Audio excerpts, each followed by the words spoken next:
All right, ladies and gentlemen, we are live. It is time for NASCAR Xfinity Series racing at the Daytona International Speedway for tonight's running of the Wawa 250. It is time for a 100-lap race around the 2.5-mile tri-oval. That is Daytona International Speedway, a super speedway drafting style racetrack for one of just a few times on the season.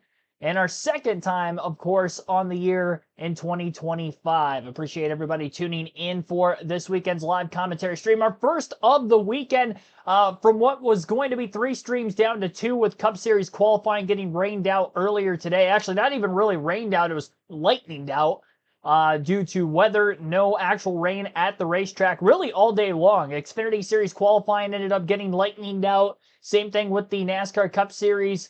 Thunderstorms have been in the area in the vicinity within that 8-mile radius of the Daytona International Speedway. Same for the start of the race this evening, but we have not actually seen any drops, so that's good. We haven't lost the racetrack. There's very little rubber laid down on the inside line from when the Xfinity Series did start their qualifying session. They got about 15 cars in before they ended up having to call it after about a 35 to 40-minute delay. So the starting lineup is based off of our metric system, which combines owner standings, driver standings, where you finished last week, as well as the fastest laps from last week. So with that being said, we'll go through the starting lineup for tonight's race. Connor Zilisch is going to be on the pole, and more on him in a little bit. Sam Mayer will be starting outside of the front row in second. Row number 2 will be Sammy Smith and 3-time winner at Daytona, Austin Hill. Justin Allgaier, Carson Kvapil will line up in row number 3. Row number 4 will be Brandon Jones and Harrison Burton. Christian Eckes, Jesse Love in row number 5. Love, a former Daytona winner as well, won this spring race earlier this season. Dean Thompson, Brennan Poole will be in row 6. Jeb Burton, Taylor Gray, row 7. Burton comes in first driver below the cutoff line. We'll take a look at the point standings when we get through the starting lineup. Roger Caruth running his second Xfinity race of the season inside of row number 8 alongside Jeremy Clements, a former Daytona winner. Daniel Dye, Nick Sanchez in row number 9. Sanchez, his first career win on a drafting track at Atlanta earlier in the summer. Parker Retzlaff, Josh Williams will line up in row 10. Row 11 for Justin Haley, back in Colleague equipment this evening. He'll be driving the 11 car for that Colleague Racing Chevrolet, a car that he has won in numerous times right here at this racetrack in this series. Ryan Sieg outside of the front row comes in on the playoff bubble as well, outside looking in for him. In row number 11, we just went over. 12 will be Blaine Perkins and William Sawalich. Joey Gase, who's pulling double duty this weekend, will be in the Cup race tomorrow, also running the Xfinity race inside of row 13, starting spot for him. Mason Maggio alongside. Behind them will be Sheldon Creed, Josh Bilicki in row 14. Row 15, Eric Almirola, Kyle Sieg. We know Almirola would be a great drafting track racer at the Cup level, here at the Xfinity level as well, and he also has a truck win at Daytona under his belt. In row number 16, Ryan Ellis, Anthony Alfredo. Row 17, Matt DiBenedetto, Patrick Emmerling. Row 18, Leland Honeyman, Garrett Smithley. And rounding out the field in row 19 will be Cesar Baccarella and Natalie Decker. I believe the first start for Decker in the Xfinity Series this season. And I believe her first race back after giving birth to her child earlier in the year. I believe it was earlier in the year. You'll have to correct me if I'm wrong, if it was maybe last year. But not sure on the exact timeline of that, but her first race back in about a year or so here in NASCAR. As far as that being tonight's starting lineup for the race, our breaking news stories coming in will be, first and foremost, our pole sitter and points leader, Connor Zilisch, who broke his collarbone the last time the NASCAR Xfinity Series had raced at Watkins Glen. It wasn't during the race itself. It was obviously post-race. We saw it live right here on the channel, where he had fallen off of the roof of the race car right around the cockpit of the car. He was standing up, victory celebration, foot got caught in the window net, down he went, broke his collarbone. So unfortunate there. Good news is he's back behind the wheel of a race car very quickly because of the injury and taking safety precautions, and this being the Daytona International Speedway. We know it's a very dangerous racetrack. He will be starting the race, but he will not be finishing. Parker Kligerman will be the substitute driver for that 88 Chevrolet for JRM tonight. Zilisch will get the points for the race because he is starting the race. So based on where Kligerman finishes in that 88 will be deterrent as to how many points Zilisch will get. He is the regular season points leader by just 7 over Justin Allgaier and 24 over Sam Mayer. As we look at those regular season standings, those are the only three that are within one race worth of points of each other with 3 races to go right now until the playoffs. Just on the outside of that will be Jesse Love minus 92 and over 2 races back for Austin Hill, Carson Kvapil, and the rest of the field. On the playoff picture, we have seen 8 different drivers win at the Xfinity level that are locked into the playoffs. Those drivers being Connor Zilisch, who has the most wins, 6 on the season. Again, the most recent winner at Watkins Glen. Justin Allgaier with 3. Same for Austin Hill. And then 1 win apiece for Sam Mayer, Jesse Love, Brandon Jones, Sammy Smith, and Nick Sanchez. Carson Kvapil is the first driver above the cutoff line of those on points. He's plus 112. Sheldon Creed plus 77, plus 76 for rookie Taylor Gray, and Harrison Burton plus 30 in the final cut spot. Just on the outside looking in will be his cousin Jeb Burton, who is minus 30 points, minus 38 for Ryan Sieg. And then not necessarily in a must-win situation, depending on how things go today specifically. If one of those guys around the cut line get caught up in an early incident, Eckes and Thompson have a chance to make up a ton of points this evening, even without a win. But Eckes minus 72, minus 82 for Dean Thompson. Alrighty. So that is an update coming into the race on where these drivers are going to rank. What I would expect out of Zilisch is they will run until the first caution. They had a breaking story during the lightning delay that he is going to be, well, not really a breaking story. It's probably a story we could have foreseen. But the 88 team has already talked about first caution, first opportunity they get. They are going to bring Zilisch onto pit road. He's not going to be racing in the pack. He is starting on the pole, but the likelihood of him actually staying up at the front very slim. He's going to drop to the back, off of the lead pack, stay out of trouble, stay safe as he continues to rehab his injury. He did have surgery a week ago, and luckily for him, they had an off week in between his fall after the Glen and this weekend's race, 13 days to be exact. And the Xfinity Series will be headed to Portland next week as well. Connor Zilisch, this is as designed. He will drop to the back at the start of this Okay, race. so he's dropping to the back before the start of the race, not after the green flag. Set a drafting track was early this summer in Atlanta with Nick Sanchez taking home the checkered flag in his first career Xfinity Series win. And tonight, expect Nick to be aggressive. The 48 team has a no riding in the back policy. In fact, Patrick Donahue, you see there, the crew chief said Nick has a good understanding of what he needs to do in the job, and he expects Nick to be mixing it up at the front as much as he can.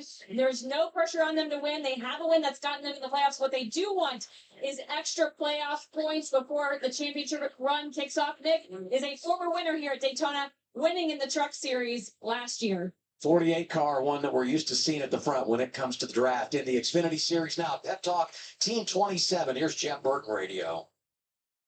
All this pressure is a privilege that we put ourselves in a work. I run a lot of cars that we should play. No matter what happens, I appreciate every one of y'all and trying to make it happen tonight. He told us earlier, my dad won here in the Daytona 500, my Uncle Jeff won here, my cousin Harrison won here. I want to join the family lineage and go out and record a victory at Daytona International Speedway. With Connor Zilisch. All right, well, lights are out on the pace car. Green flag is about to be waving, and we will be underway at the Daytona International Speedway with Zilisch dropping to the back of the field. It is Sam Mayer who will lead us to the green, and we are underway for 250 miles and 100 laps around the world's center of racing, the Daytona International Speedway, and our first of 2 pack races of the weekend. Friday night action again, second consecutive week. Trucks last week, this week the Xfinity Series.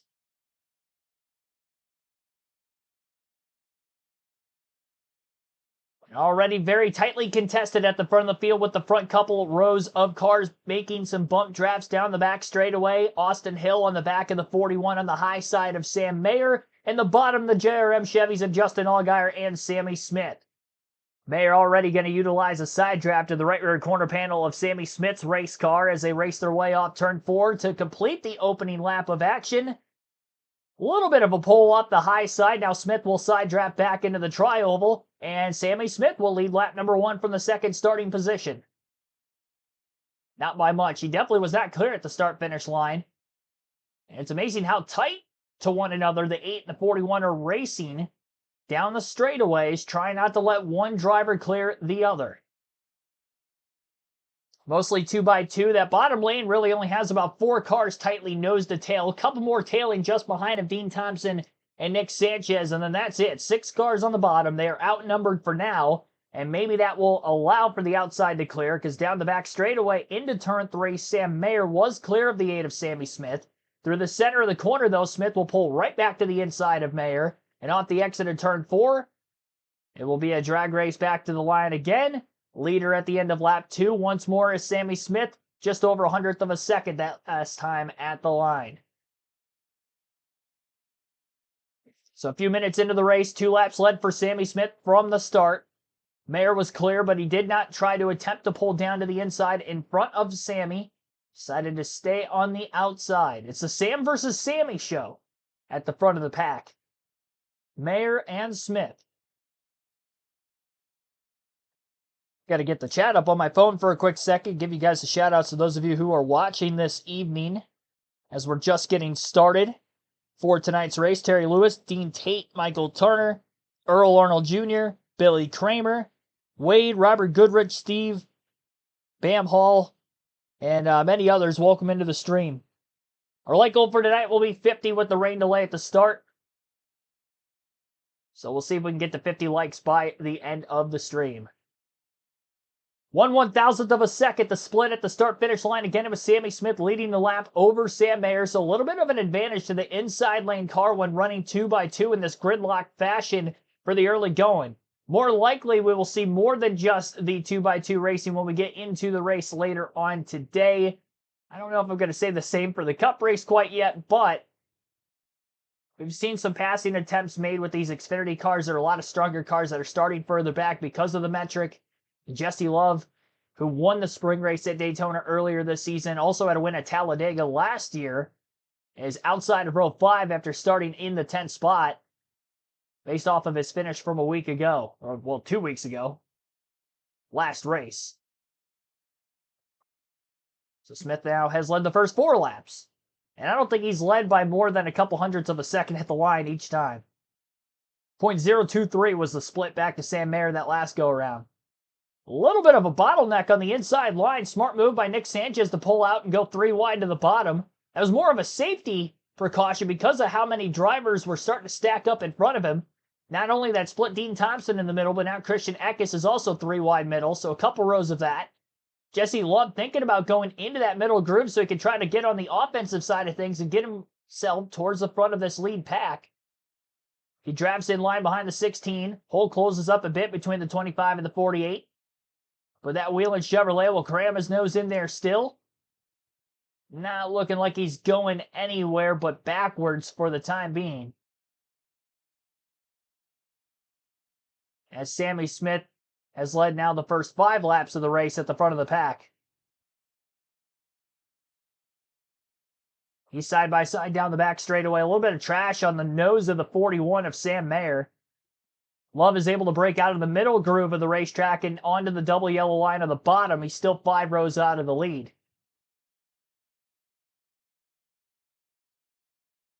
Still a couple rows of 3 wide at the tail end of the lead pack, and obviously several drivers lagging on further behind the lead pack out of the way and in a draft of their own in case we get a caution, including the current points leader, Connor Zilisch.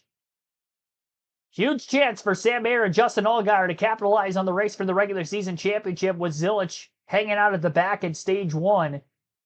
Now, Kligerman can race his way up there to get the stage points for the 88, and the driver of the 88, Connor Zilisch, with Zilisch starting the race from stage 2 onward. But for stage 1, not really going to be the case unless we get a caution in the middle going. And I got to say, by the way, Parker Kligerman to be the substitute driver, great pick. He's a driver who's been in the Xfinity Series full-time in recent years. As recent as last year, he's had great runs on the super speedways. He's a multiple-time winner in the Truck Series level on super speedways at both Daytona and Talladega. So I'd say a pretty solid candidate. And you never know, with the JRM equipment underneath him, he could be a threat to win the race. Brett Whitesides, Federico Sanchez, JoJo, welcome to the stream as well.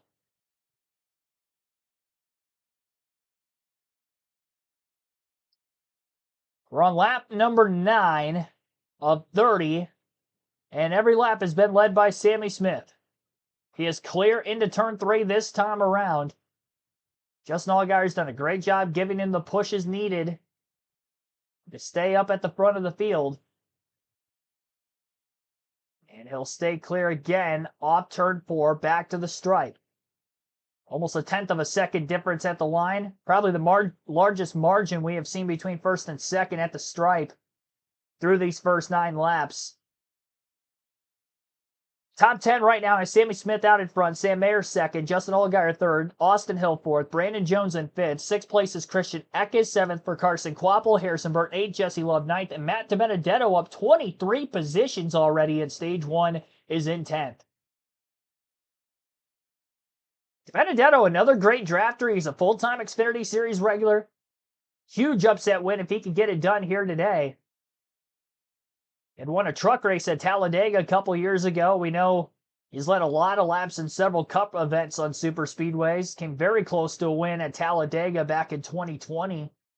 And he also was very close to a solid run in the Daytona 500 of 2020 as well, where he ended up actually leading the most laps in that race. Matthew Dorter, Bruno, welcome to the stream. I'm doing great, especially now that we've got the racing underway. Oh, trouble back straightaway. Harrison Burton is around as he gets clipped in the left rear. He spins, and I believe he'll be able to keep it off the inside retaining wall, so there's not a lot of damage, but we have our first caution of the night. Hard to tell exactly who he got clipped by. No caution. We actually stay green. I'm not sure why, but NASCAR is keeping it green for some reason. No caution to this point.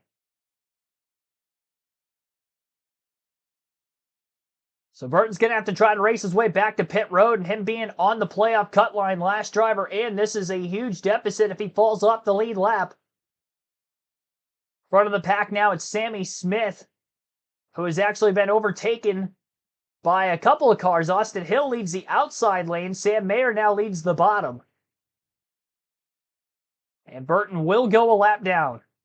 And he has not yet made it to pit road. Those left side tires are still very low on air as he circuits off of turn 4. Lap 12 at the line. Sam Mayer will lead this lap on the inside again, and Austin Hill above him. And now caution's out for debris. I don't know.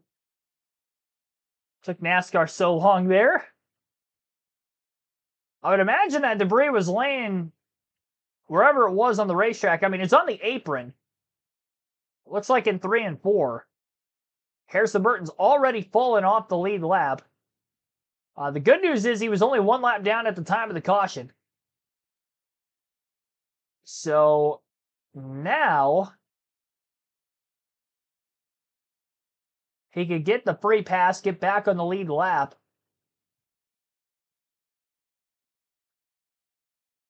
There is some rain. It's not for what happened with Harrison Burton when he got turned around. Never mind. You'd think that they would Cautions have to throw for a caution rain. either way for that crush panel that you see laying in turns 3 and 4. This is huge for Zilich and Parker to be able to do this driver swap early in the race, so to get Parker a little more time in the track, get used to the car.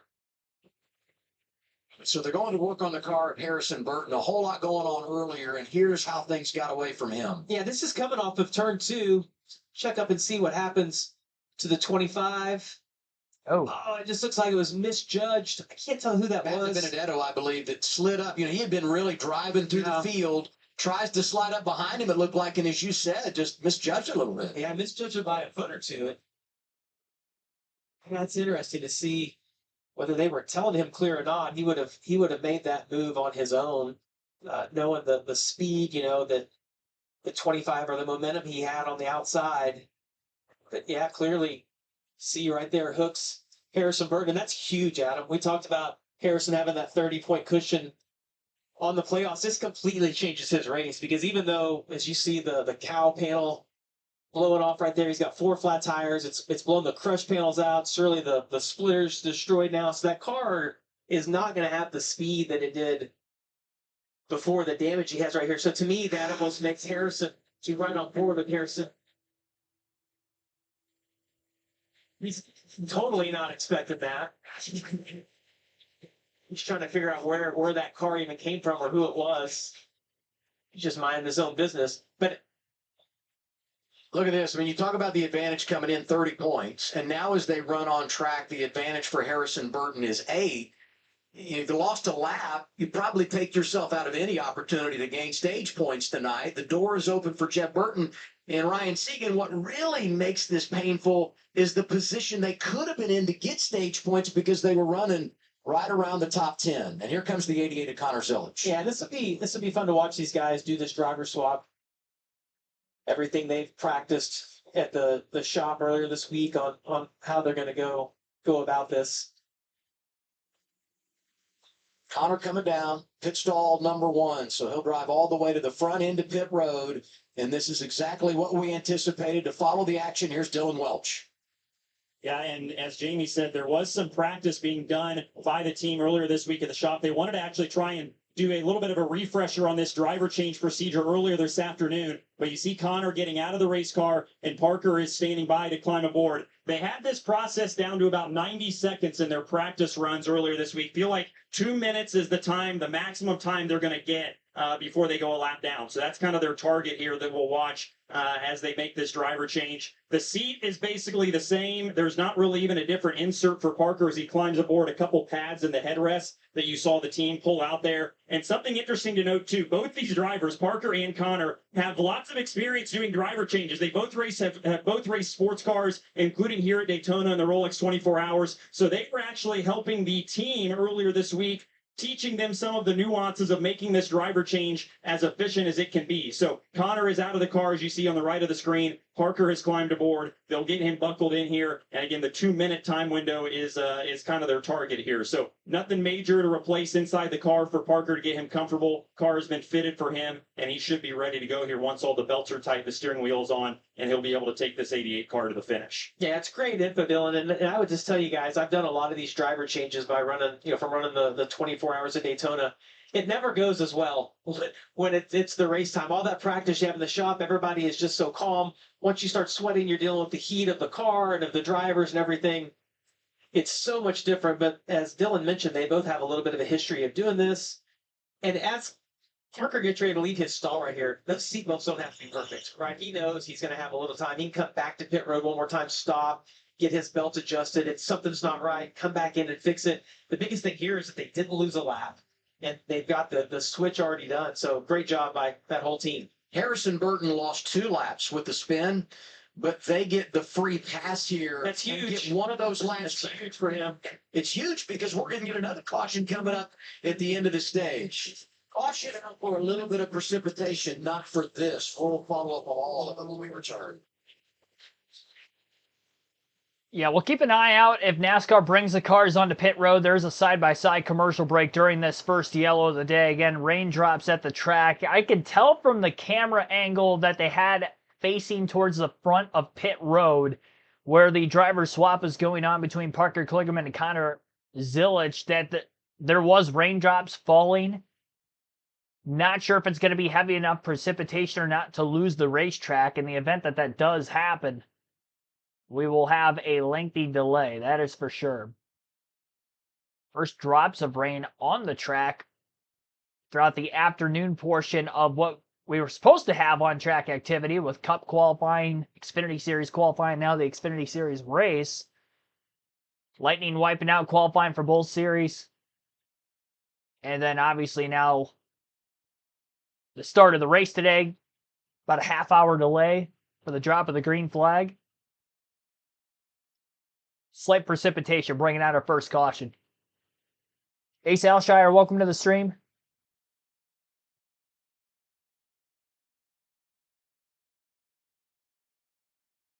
Just over 70 people in the chat already. Be sure to hit the like button if you haven't done so yet. Our goal is to get to 50 likes. I think we should easily be able to get there. Now the hope is going to be to try and maybe get to 100 by the end of the race. Hopefully it's today. Whether or not being great with us right now. It does look like the rain is falling a little bit harder if you look up at the lights on some of the aerial shots around the Daytona International Speedway that CW Sports is bringing us. Kathleen Ashford, welcome to the stream.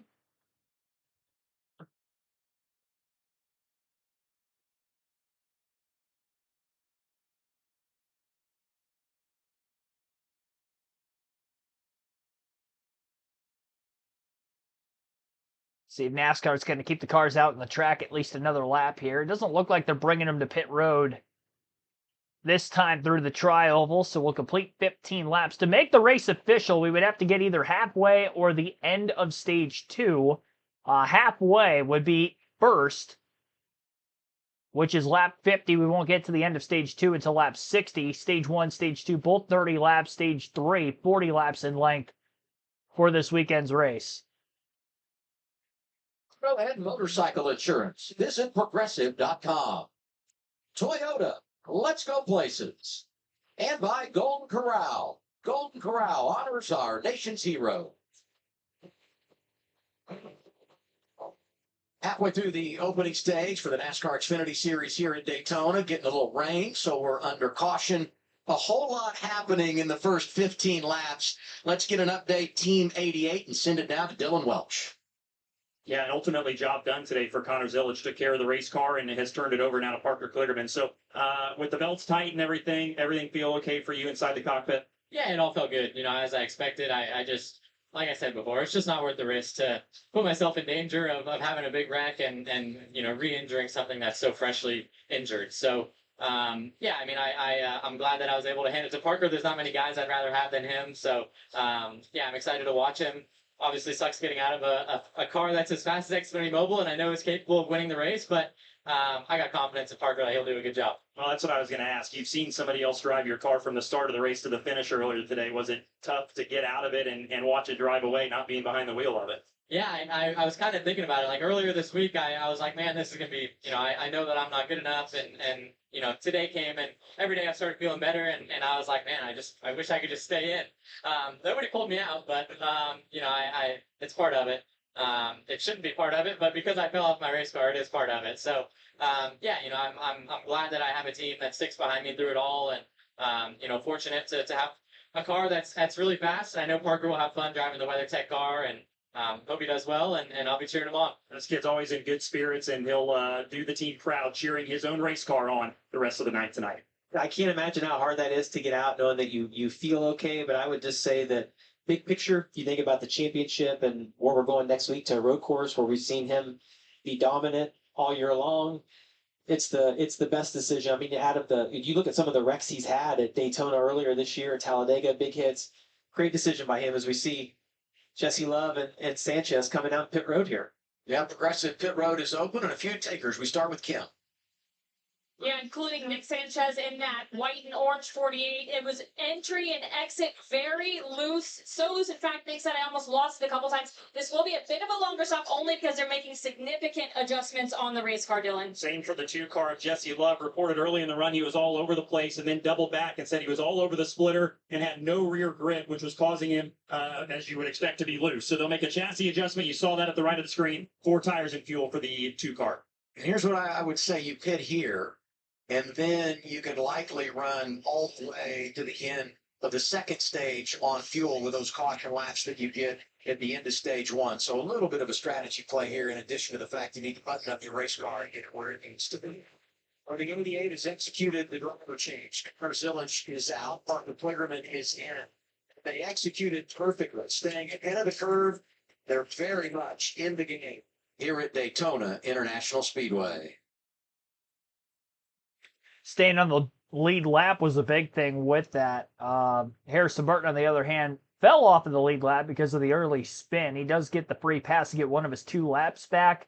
He is 1 lap down still. It'll take him out of contention for stage points, where he was running just inside the top 10 at the time of the spin. And again, we are under caution. Now, NASCAR opening pit road up, that leads me to believe that we will get a restart in, because usually they would not open pit road in the event of the rain worsening. leading into no restart. So we should get back to racing here shortly. Brief sprinkle. Enough heat in the racetrack. Didn't lose anything, and hopefully those sprinkles have gone away. And again, we have to get to lap 50 to make this thing official. We're at lap 17 right now. We'll have around 10 laps or so on the restart to the end of stage number 1.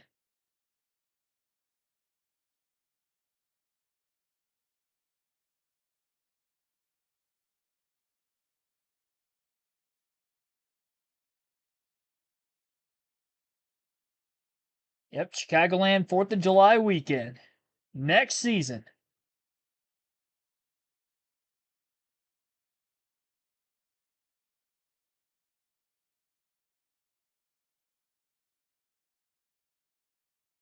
Hard to believe by the time next year rolls around, it'll be a 7-year vacancy between Chicagoland Speedway races for the NASCAR Cup Series.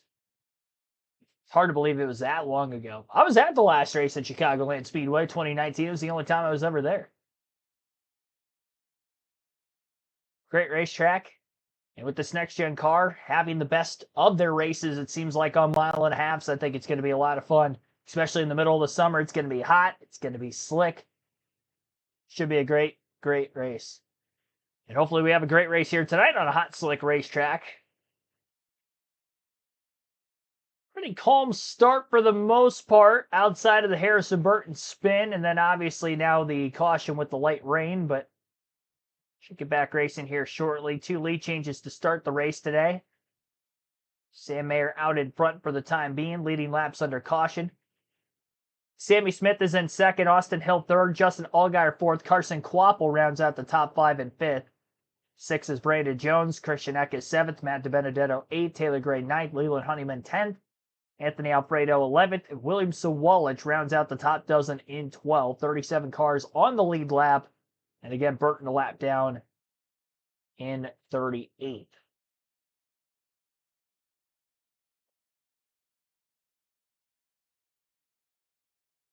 Still awaiting the next restart. We'll take a quick break here. Listening live on KRC, NASCAR Xfinity Series Racing at Daytona. We're at 37 likes on the stream. Again, our like goal is to get to 50 plus. And as far as the voting poll goes, very much so. Looks like you guys are picking somebody other than Jesse Love, Austin Hill, or Justin Haley for the win here tonight. Surprised with RCR dominating the super speedways in recent years between Love and Hill, especially Hill. Hill only has 14% of the votes. 4% for Jesse Love, 16% taking the only Cup regular in the field today, Justin Haley, and 67% of you taking somebody other than those 3. You have until the end of stage 2 to vote, so there is still time there. Janet Barker, welcome to the stream.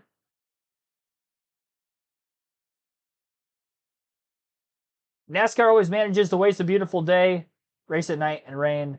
Same thing tomorrow, beautiful day. Well, I will say they had lightning delays earlier with qualifying. Xfinity qualifying was supposed to be at 3 in the afternoon, and they had a lightning delay that wiped that out. Same thing with the Cup Series qualifying at 5, so I wouldn't necessarily say that that is the issue. They really couldn't have raced any earlier in the day today with having qualifying for both series. Unfortunate circumstance, really, for this evening.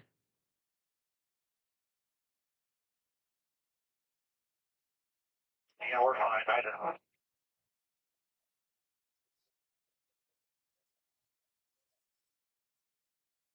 Let's get a 25 update. Harrison Burton. Here's Dylan. Yeah, a couple things. So when those crush panels blew out, one of them actually came up and hit Harrison in the shoulder. Oh. So he said he's feeling okay, but the crew was in there trying to pour some water on it just to kind of cool it down. He's also got a radio button issue that has fallen off of the steering wheel, it sounds like, and was laying in his lap. So he's working on that. And the biggest thing, back to those crush panels they're working on, just making sure the fumes don't get too bad inside the cockpit. So Danny Eflin and the entire crew have been down here to try to patch this car up during multiple stops under this this caution flag. Let's listen to some team radio as they diagnose several issues here on the 25.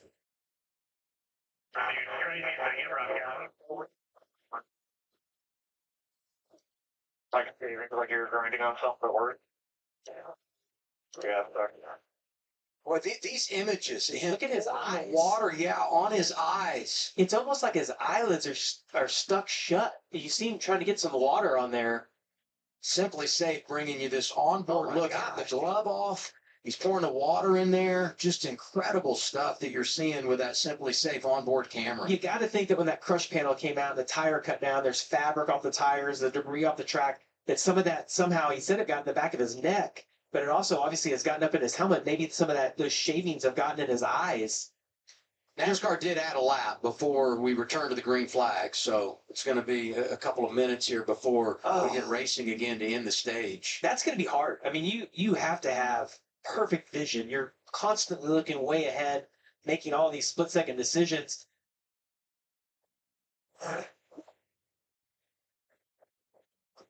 Take a look right here. You're going to see him grab his shoulder. Oh, Oh, you see that? See the debris flying in there. Yeah, you can see that. That's when he's driving back to pit road slowly on the track, and that metal came up. Look at that. Wow. And you can see the debris also flying around inside of the car right there. That's fabric, I think, probably from the tire, or just debris off of the racetrack. He's had a hell of a day so far. With the radio button, the tire blowing out, the fact that got up and hit him in the back of the neck, that his eyes, like he obviously has something in that left side eyeball because it doesn't want to open. You know, you can see like as he relaxes that, it almost wants to go shut again. Well, he had to spin, and he did a great job of That's keeping gonna it be hard. off the wall. But no caution comes out because he didn't hit anything. He lost 2 laps in the cycle, got 1 lap back when we get the caution that came out for rain. And we're going to get another caution here in 10 laps when we end the stage. But NASCAR has now added 1 more lap before we return to the green flag. And I'm assuming they just want to make sure, you know, where the track is as far as its condition with the rain that we've had. 88 had already made a couple of pit stops with the driver change. They came down for service, and Parker Kligerman coming back down now, Dylan.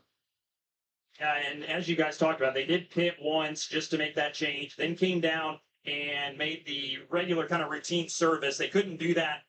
They could have done it, but didn't want to do it during a closed pit. So that was what you saw there. And then this is, I think, just another strategy move. You're at the back. You never have enough fuel, right? You never know how these races are going to play out. And ultimately, the more you fill up here, if you do want to come down at the end of stage 1, the less you're going to have to put back in the race car. So Marty Lindley is crafty, and this could be a move that maybe pays dividends for them later on. You know, the other thing I would say here, just reminding everyone how this works when you have a driver that gets in mid-race. Connor Zilic will get all the race points. So any stage points that come and the points that Parker's able to win at the end of the night for the race. If Parker were to win a stage and get a playoff point for that, or come back and win this race and get the 5 playoff points, those would not go to Connor Zilic. So tonight, as far as Connor is concerned, he can gain race points, but cannot take in any playoff points for what happens here tonight. And we're riding on board Justin Allgaier. This is the Hellman's onboard camera, 4th in the lineup for our reigning champ. Still see some raindrops hitting the windshield on the top right of your screen. We say this every time you come here and you have weather. It's such a big track. It can rain at one end and not be rained at the other. But I would say that that radar looked pretty optimistic to me. We can get through the next 10 or 15 minutes. I think we're going to be good for the rest of the night. And the caution lights are on again, so we're going to take a break.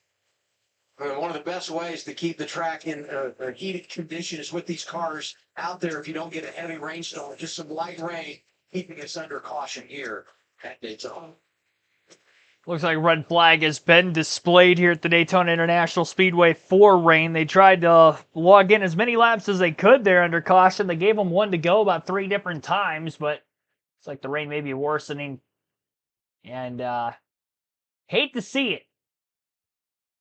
Could be an opportunity. Maybe they got to get some jet dryers out on the racetrack to clear some specific spots where it may be worse. Anthony Stickle, welcome to the stream.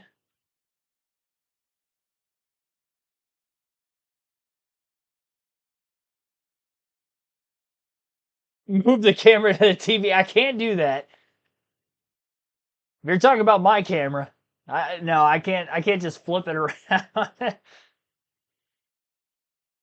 Yeah, I'll get copyrighted for that. I'm not taking any chances. I don't want to lose the hard work, dedication we've had here over the last few years. All go to waste because I showed picture-in-picture footage of the race live.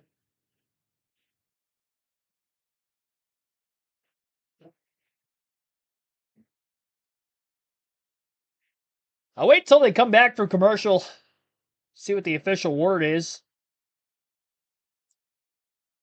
I'll look at the radar. I haven't really looked at it myself. In the pre-race, they showed it a couple times while we were waiting out the lightning delay. I don't know if there were anything pop-up shower-wise that might have overcame in the area. I mean, it looks clear after 10 p.m. tonight. Gosh, I really hope it doesn't take that long to get completely in the clear. I put it in the chat before the start of the stream when the delay first started, around 7:30 or so. I got to work tomorrow morning, and I have to get up for that at about 4:45 in the morning. So, not liking this delay. We've had this before. Probably won't be the last time either. I can hope it would be the last time, but I don't think it is going to be.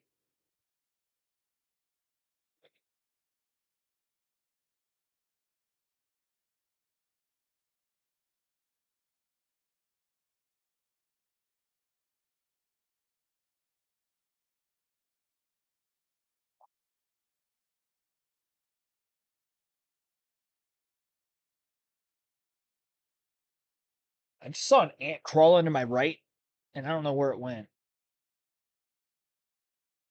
I see it. He's dead. I didn't act quickly enough.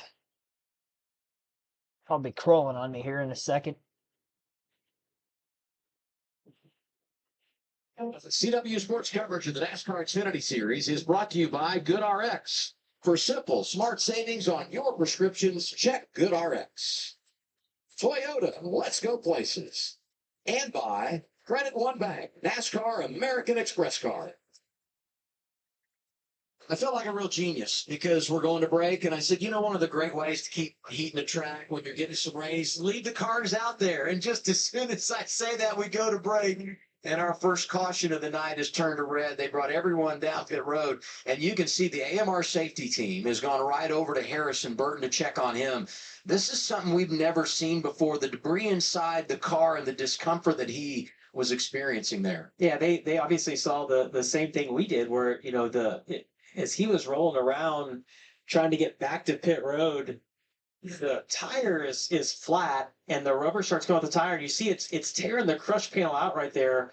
And once that crush panel is out, there's an opening inside the car, and so you can see that tire from the inside. And something came up and came inside of his car, and it's incredible that it even fit between the headrest and the seat. But you can see that fly up in there. Obviously hit him in the neck or the shoulder. He's holding that. And then just the debris, his visor is cracked right there as he's rolling back to pit road. And something then got, not in one of his eyes, but it looked like it was in both. And I would say this red flag, if you want to call it a blessing, it is for Harrison to be able to come in and get another bottle of water and be able to just get your bearings and figure out. He had the radio button issue. Had something in his eyes. He got whipped in the back. I mean, he's had it all going on today. But I would say I'm encouraged by the fact that he's on pit road now. He stopped, and he appears to be in a much better place than he was when he was riding around and he was dumping the water and all of that. When we were coming to green, the one time I'm like, I don't think he can go green because I don't think he can see right now. But as we look at that, it's like whatever was in his eyes is now out. You see a rear view mirror adjustment right there for Jeb. Let's get an update on that 27, Kim. Yeah, so Jeb Burton, cousin to Harrison Burton, also with an issue. So we have both kind of bubble guys with issues during this Daytona race. Jeb, though, it's a brake issue. Early in the run, he described the brakes as pulsing a little when he was pushing them. Crew chief Mark Setzer came on and said, there's way too much brake flow for a super speedway, likely an issue. So maybe dial some rear brake into it. This is the most recent radio transmission, though.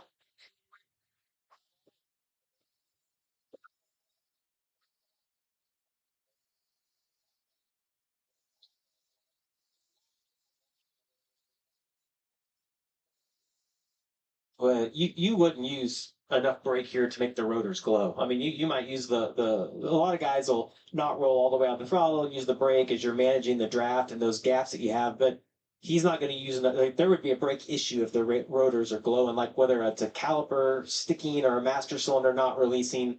But you wouldn't typically see brake rotors glow.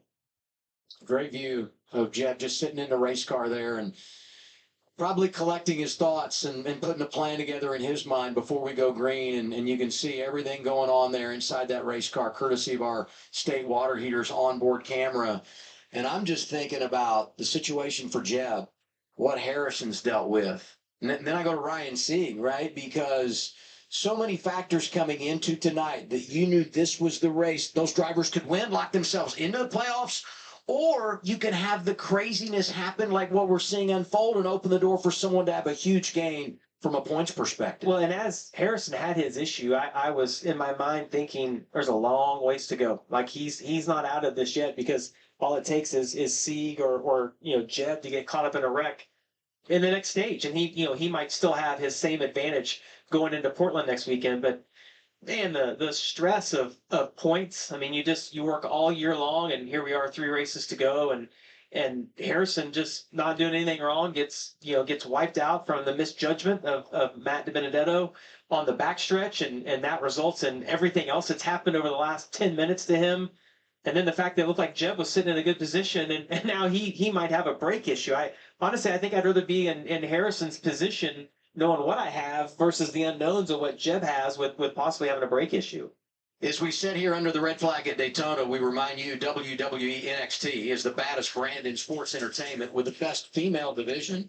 Catch an all-new NXT Tuesday, 8/7 Central right here on the CW. Here's Kim with a special guest. Yeah, we're very excited to welcome Vic Joseph to the broadcast. He is the voice of NXT, so essentially play-by-play announcer for WWE NXT. You were telling me, though, this is your first race ever. You're very excited. What are you most looking forward to seeing tonight? Well, my cousin Phil was a diehard NASCAR fan. Loved Mark Martin Truex Jr. now, so I'm excited to be here because I feel he's here with me and I don't get to see him much. But just to be around the atmosphere, I mean, this is Daytona International Speedway. It's a place like no other. And the first time I was walking under the tunnel and I heard the cars go over me, I kind of freaked out. The hair kind of grew on the back of my neck. It was awesome. I love the energy, and that's the thing about WWE, NXT, and NASCAR. They both are high-energy sports. From what you've seen so far, what are the parallels between the two? Well, for the Xfinity Series specifically, the next step is the Cup Series. Well, NXT, the next step is Raw or SmackDown. So that's kind of like getting your feet wet, getting some stuff underneath you, picking up a few wins, picking up some momentum, and really learning and honing in on your craft to take that next step. So as much as the cup drivers out here at the Xfinity Series want to win Daytona at the next level, the NXT Superstars want to main event WrestleMania. So that's really a good parallel between the two. We call it the series where names are made. That's very true. So kind of the same thing in the WWE. You can make moments. We're all about being moment makers on NXT. We love that. We're going to let you enjoy the race. You pulling for anybody specific? You know what? I just want a safe race, a clean race, and this weather to go away. That's what I want right now. All right. We love it. Vic Joseph, the voice of NXT. Well, Kim, that's the one thing we all agree on. We want the rain to go away so we can actually get back racing. Still some precipitation in the area. We have not lost the track. And here is the updated radar. Just about to sneak by, and then we can dry everything out and get back to racing here at Daytona. Yeah, this is the unfortunate side of watching NASCAR is inclement weather. Quite literally raining on our parade here this evening. Waiting out the current caution. Red flag, that is. Cars on the racetrack. Covers have not gone on the cars, and the drivers are still in them. Got to be super hot with the cars turned off. As of right now, they're just sitting inside these race cars baking.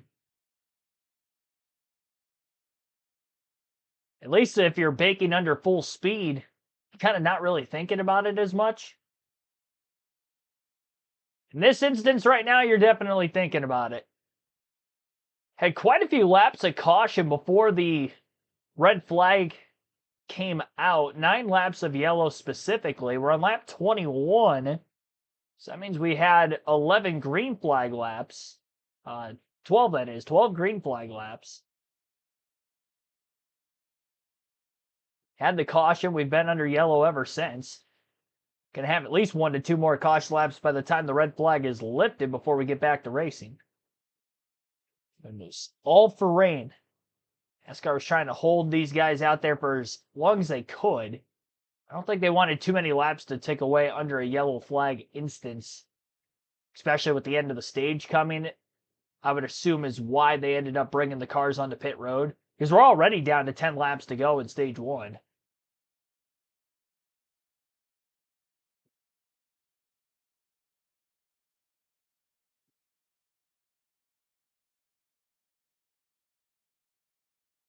That under a red flag condition, red flag lifted, they go back to caution. Kligerman cannot get in the car immediately after the red flag is lifted. I think he would have to wait for pit road to open the following time by. And it would have to be a live pit stop. But obviously not the case anymore. We have not lost the track. But turn 3, a bit of a concern. So NASCAR wants to get that dried up before we can go racing once again. I think we've lost him. Maybe we have. Yeah, it's been a long day. You know, it's been a long day for Harrison Burton as well. I mean, we're just getting started, but already they've had so much thrown at him. Let's dial up driver 25 here. Hey, Harrison, it's Jamie Mack in the CW booth. You got me? Yeah, I got you. Wow, 21 laps in, you've had a lot happen to you so far. We see from this in-car perspective, we saw it looked like you got hit in the back or the shoulder, the neck with something. Saw you grab that and then something in your eye. Just take us through that whole procedure. What happened here? Yeah, not the first one.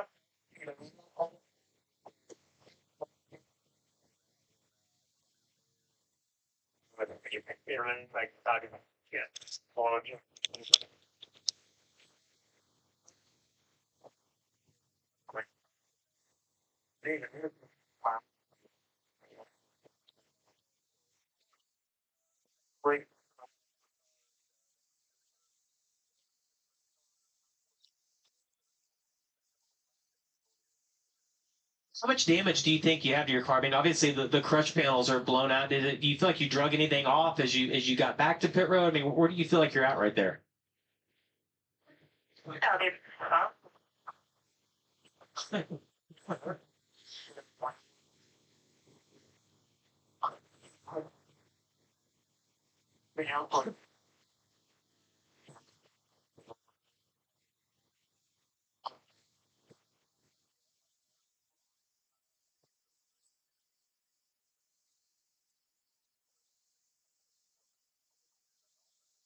I think crew chiefs have been known to tell a fib or two, but I will tell you from our perspective, it looks pretty good on the outside other than the cow flaps. Good luck tonight, man.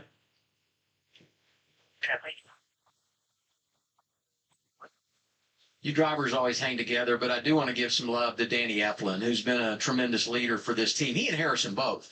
But Danny on the pit box has maximized these races. Great job. And on days when they didn't have it, he was able to make something out of it. And on days when they were in a position, they went out and really overachieved. And for them to be in this position is just outstanding.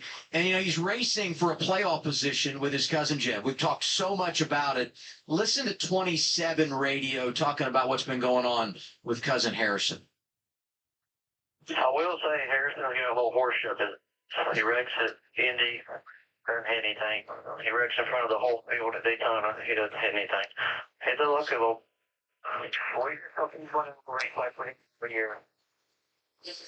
Well, that sounds a little bitter. It was like, we gotta have that, Adam. It's family, right? So you don't ever want to root against them, but he's right. In racing, you do have to be a little bit lucky, and things have to go your way. And I'm a big fan of that. You make your own luck, and sometimes things don't go your way, and you make the most out of it. But yeah, that's good. A little family rivalry right there. I like it. What a wild day we've had here at Daytona. We've had a lot of wild days here on the We CW. have, yes, we have. The lightning and qualifying canceled and everything that's happened in the first stage of the race. Track looking good, though, here in Central Florida. Eric Goodman, Ethan Chua, welcome to the stream as well.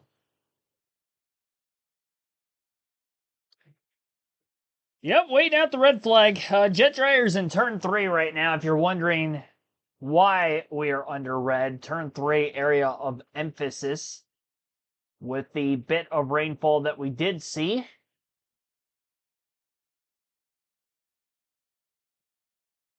So maybe just more rain in that area of the 2.5 mile oval rather than other parts. Eric, if you're at the racetrack specifically, when you mean that you're here, have fun, enjoy the weekend, and stay dry, which sounds like you're doing. Yeah, we're almost to our light goal already of 50. The red flag, we are at 43 likes right now. Lap 21 of 100. Long ways to go.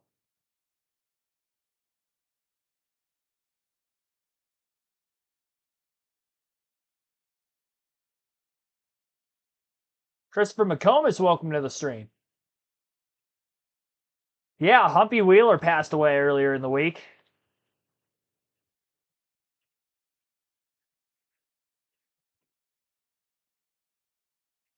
Sure, they'll bring it up over the course of the broadcast if they haven't already through the pre-race. Didn't watch all of it, as well as tomorrow's event as well.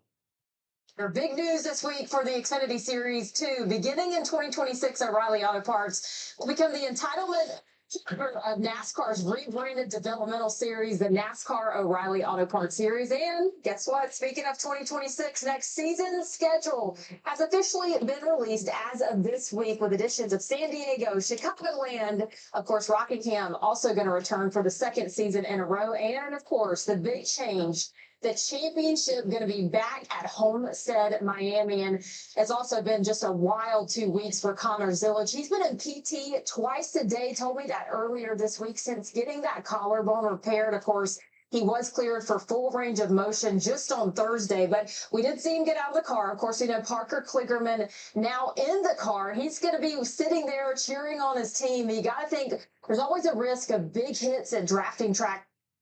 All right, so while we're under a red flag for weather, to bypass the time until we get the red flag lifted, we will do some NASCAR trivia here on the channel, as we usually do during weather delays. You got to hear a couple of interviews, maybe some audio with certain drivers in their race cars as they wait out the weather.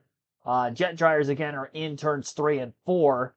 We'll try to name everybody who has ever won a NASCAR Xfinity Series race at the Daytona International Speedway.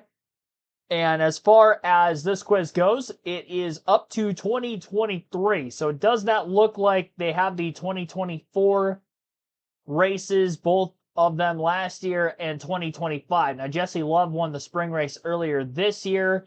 Austin Hill won the spring race last season. And then the summer race last year, gosh, got to think back to who would have won that. Was that Eric Almirola? I think it was Almirola last summer. So, let's see what we can do. We got 18 minutes. Austin Hill still going to be on here. And it does give us the number of the driver as well, which helps. Jeremy Clements in the 51, Justin Allgaier in the 7. 22 is Austin Cindric. The 11, Justin Haley. Number 16 was Allmendinger. I spelled that wrong. Allmendinger. Am I not getting? Let's try this again.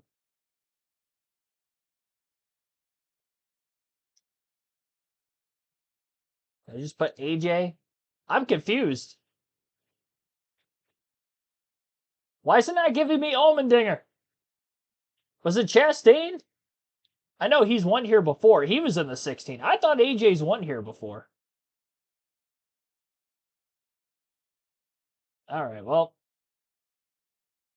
Number 9. Gregson.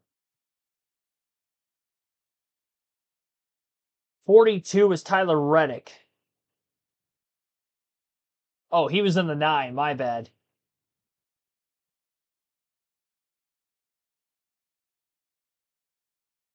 Elliott Sadler has not won here. That's right. He was that photo finish with Reddick. 2018. Michael Annett was the one. 42.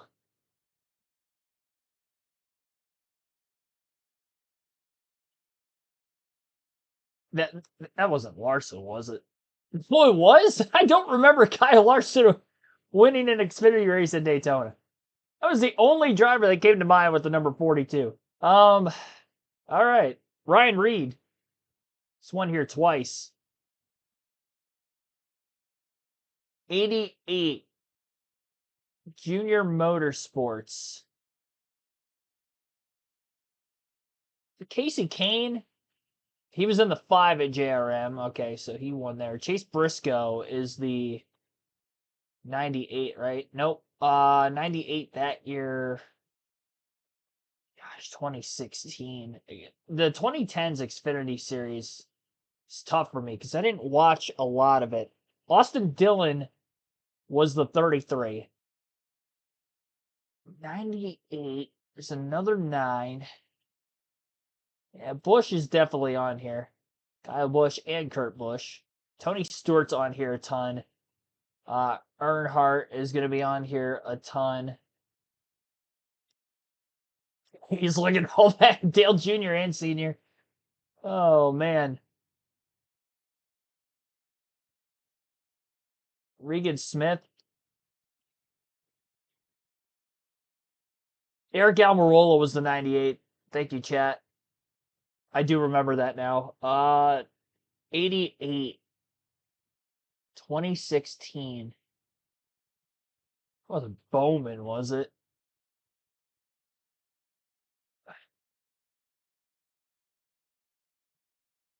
Keselowski is probably on the... Yeah, spell. No, he's not on here. Brad K is not on here. Joey Logano is.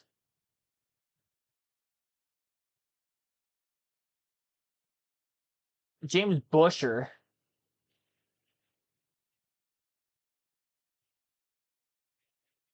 Denny Hamlin on here at all? Okay, he is. Truex, I know one here before. Harvick.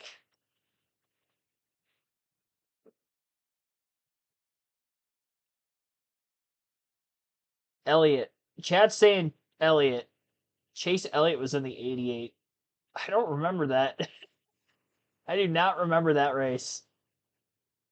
All right. Number 9, 2017. No, Trevor Bayne's not on here. Michael Waltrip. Darrell Waltrip's on here, but not Michael. Sam Ard on here at all? Nope.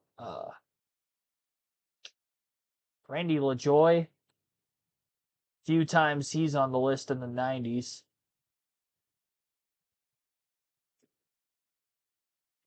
Bonnie.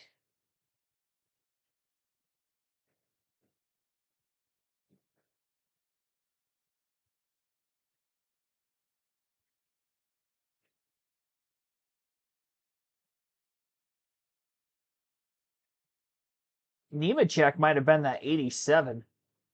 Yep. 2002, 98. Jimmy Johnson's not on the list. That I know for sure. Still missing the 9 car. Junior Motorsports. Who was in the 9 before Reddick? 9 car JRM before Reddick. That was Byron. Okay. 2013, Joe Gibbs Racing, number 18 car. Kenseth's run that race for some reason. Wow. I don't remember that at all, but that was a shot in the dark for me. Kenseth also won the 2000 race. Kenseth won the 2013 Summer Xfinity race. I don't even really think of him running many JGR Xfinity races, but apparently he won one. The 29 in 2009. So I tried Burton already. Let's try Boyer. Okay, it was Clint Boyer. 2004, number 4. Is that Bobby Hamilton? No. Skinner around that time. No. Like Bliss? I don't know. I remember Dale Jr. winning and dominating the spring race that year. 2004 summer. I don't know that off the top of my head. Do not Google in the chat, by the way. Somebody said Mike Wallace. I really hope you didn't Google that answer. We've got the mid-90s. We got 95, 96. Harry Gant win any of these? No.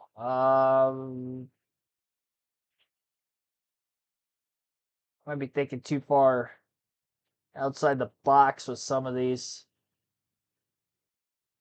88. Larry Pearson win any? No. Charlie Glotzback, he win any?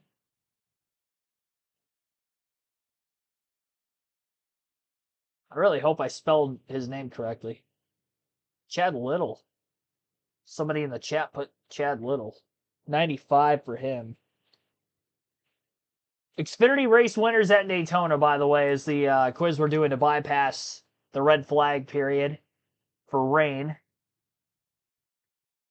So we have 1987, 1985, 96, all spring races. They did not have any summer races at Daytona at this time. Let's try Joe Ruttman.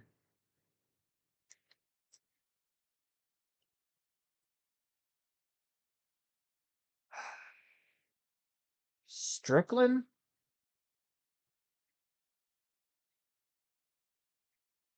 Bodine? Jeff Bodine in the 80s.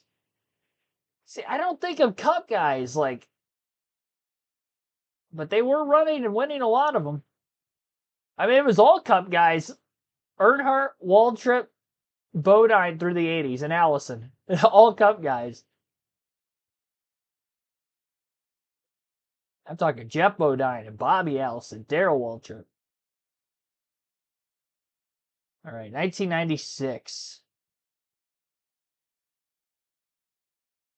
I did try Art already. He was not on here.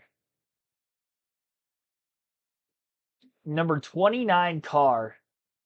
That would have been before Childress, I would assume. Because I tried Skinner already. It was basically just Skinner and Earnhardt through the 90s. Sauter? Okay. What about Green?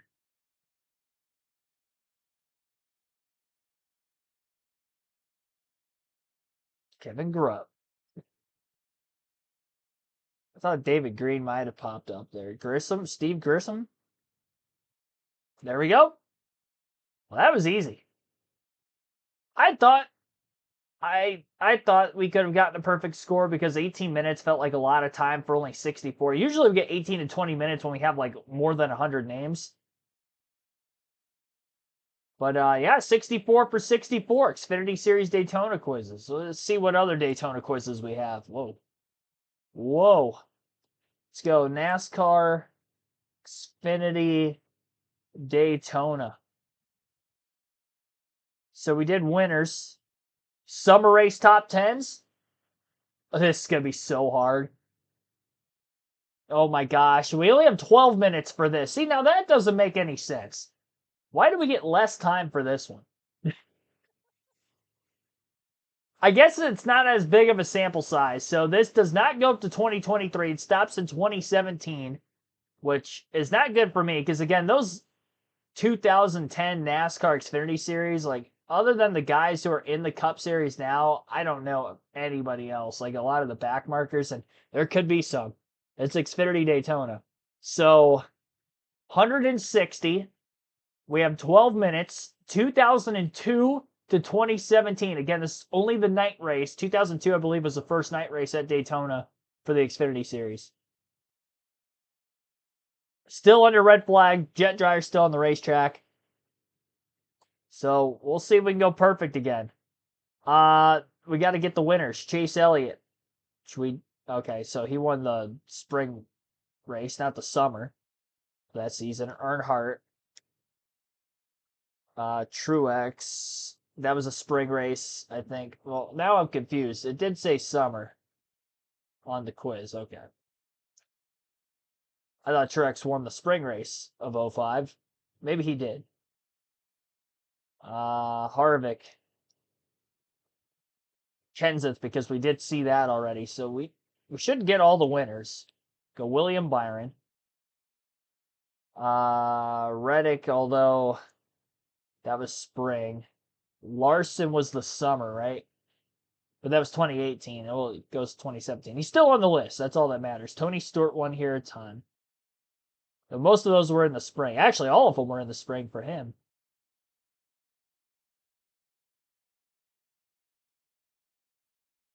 Boyer. Logano.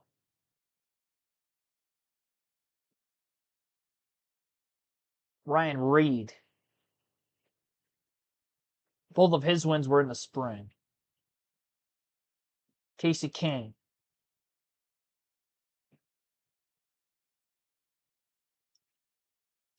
James Busher. Runner-up in 2013. Cindric, probably not on the list. Yeah, that was too early. Denny Hamlin. Yep, he won. 2008. Sadler's going to be on the list, but I know he didn't win. Regan Smith, winner.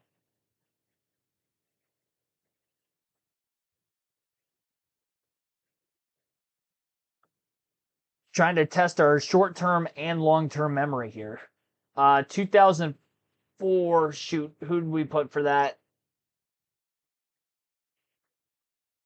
Nemechek was 2002. 2004. Somebody put it in the chat earlier. Let me just look back. So I clearly do not remember. Mike Wallace, there we go. Oh my gosh. I didn't know it the first time, I didn't know it the second time. 2007. See, it doesn't give us a card number anymore, so it's tough for me.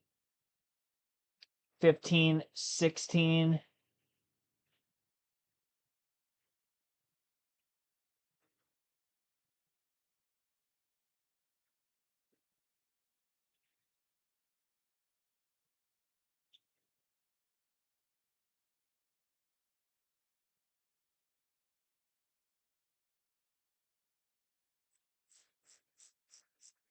My tiredness is catching up to me. I already put Larson. Bowman is probably on the list. No, he's not. Never mind.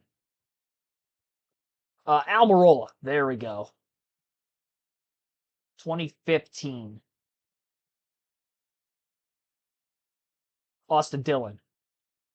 Okay. The only other winners are 2012, 2017.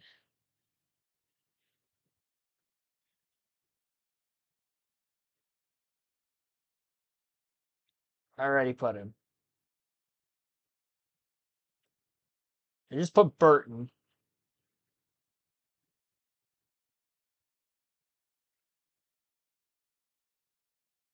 Trevor Baynes, Stenhouse, just filling in some blanks here at this point. Menard. J.J. Yaley. Joey Gase. I can't believe I don't know why he just popped into my head. Jeremy Clements.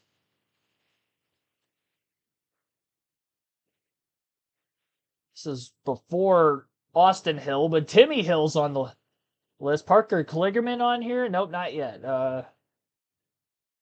Allgaier, Annette.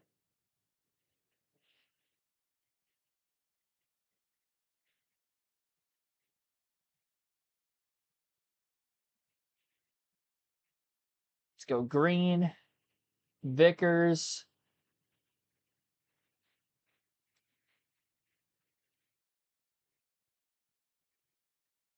Todd Bodine's probably on here. Yep. Ty Dillon would have popped up with Austin Dillon if he was on here. I don't think he was. Keselowski. Blaney on here at all? Dave Blaney? Third. 2007. Mayfield? No. Tim Fedowa. There we go. Hornish. Newman. Mike Bliss. Jack Sprague on here at all? No, he's not. Hornaday is probably on here. Andy Castle on here at all? No. Stanton Barrett. Not on here. Kevin Grubb. He's on here. Kevin Conway is not on here.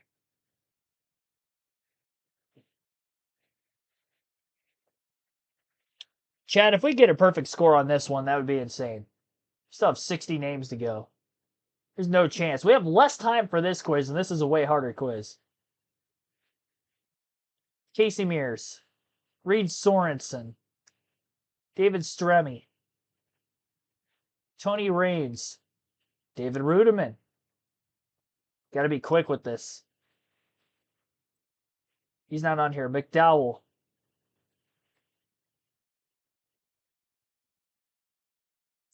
He's not on here. Waltrip.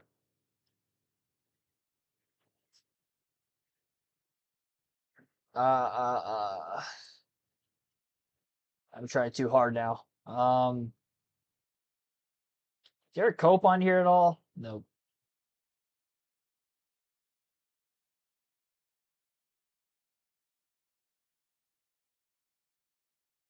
Bobby Hamilton? No, he's not on here.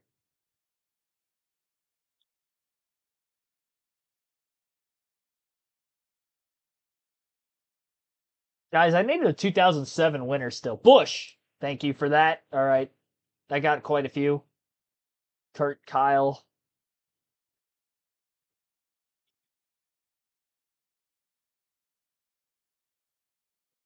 Caleb Hill. No, that was mainly trucks.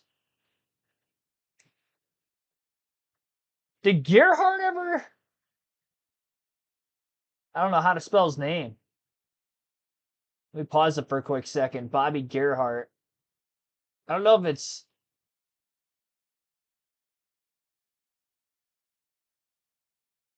Gerhardt. So it is Gear. Okay. Let's make it sure. Gerhardt. Yep. Okay. That was worth a try.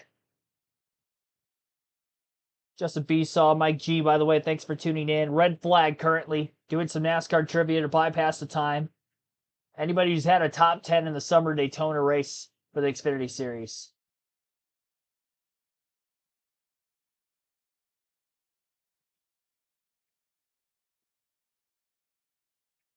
You know, we were thinking of ARCA. What about, hang on, Quapple? Brendan Gaughan's going to be on here.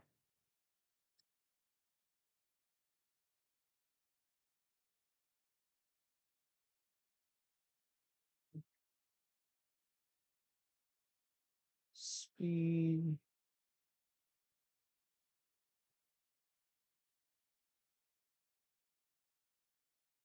We have 3 minutes left. Red flag has just been lifted. We will get back to our live commentary coverage as usual here in a bit, finishing up this last quiz. Top 10s at Daytona. Oh my gosh. I had a name that was on the tip of my tongue just a couple seconds ago and slipped by me. Jason Leffler. Jason Keller. Okay. Got a couple more. 120 of 160.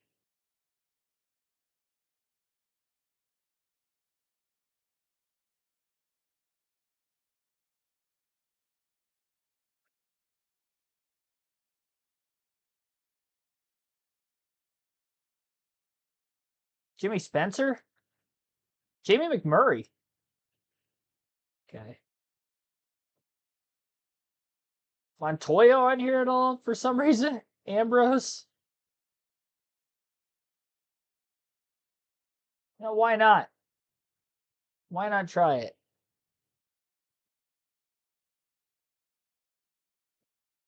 I got him. Under 2 minutes to go already.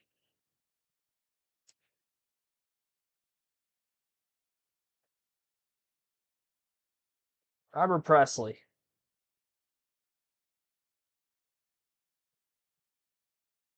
Kevin LePage. Yep, he's on here. I do have a net already. There's a lot from 2017 I'm missing.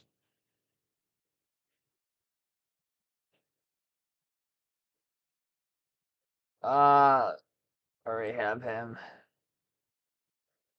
Briscoe wasn't on here. Cindric was not 2017. Edwards. Biffle. Okay. I mean, maybe Jimmy Johnson. Robbie Gordon? Benny Gordon. I wouldn't have gotten that if it wasn't for the same last name. Already got him. Danica Patrick might be on here. Yep. 133 of 160. Yeah, we just didn't have enough time for this quiz.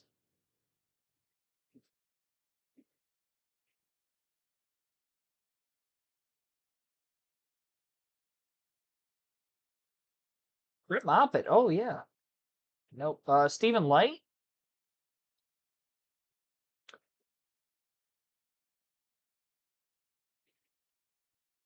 Yeah, there's going to be some obvious ones here. That's for sure. 133 of 160. Dakota Armstrong, Ross Chastain, Eric Jones. Oh my gosh. Ryan Sieg, Spencer Gallagher, Brendan Poole. A lot of active drivers on here. David Reagan. Harrison Rhodes. I don't know why I don't really remember that. Is that any relation to Ben Rhodes? Scott Wimmer, David Gilliland, Brian, was that Ickler? Brian Ickler? I don't know who that is. Steve Arpin. Would have never gotten those two. If I had all the time in the world, I would have gotten that. John Andretti, Shane Meal, Mike McLaughlin, Scott Riggs, Johnny Sauter, Stacy Compton. That was it. I mean, honestly, like, had we been given the time, we could have gotten close to the full thing. We wouldn't have gotten it all. No way anybody was ever going to say Brian Ickler or Steve Arpin. All right. Thanks for playing along. We will be back to racing here shortly. Refresh the leaderboard in the raw feed for a quick second. Lights are out on the pace car. We will be going green this time by, in fact. And we are with Sam Mayer and Sammy Smith on the front row for the restart. 7 laps to go at Daytona. Green flag back in the air. 7 to go on the stage. Sam Mayer, Sammy Smith.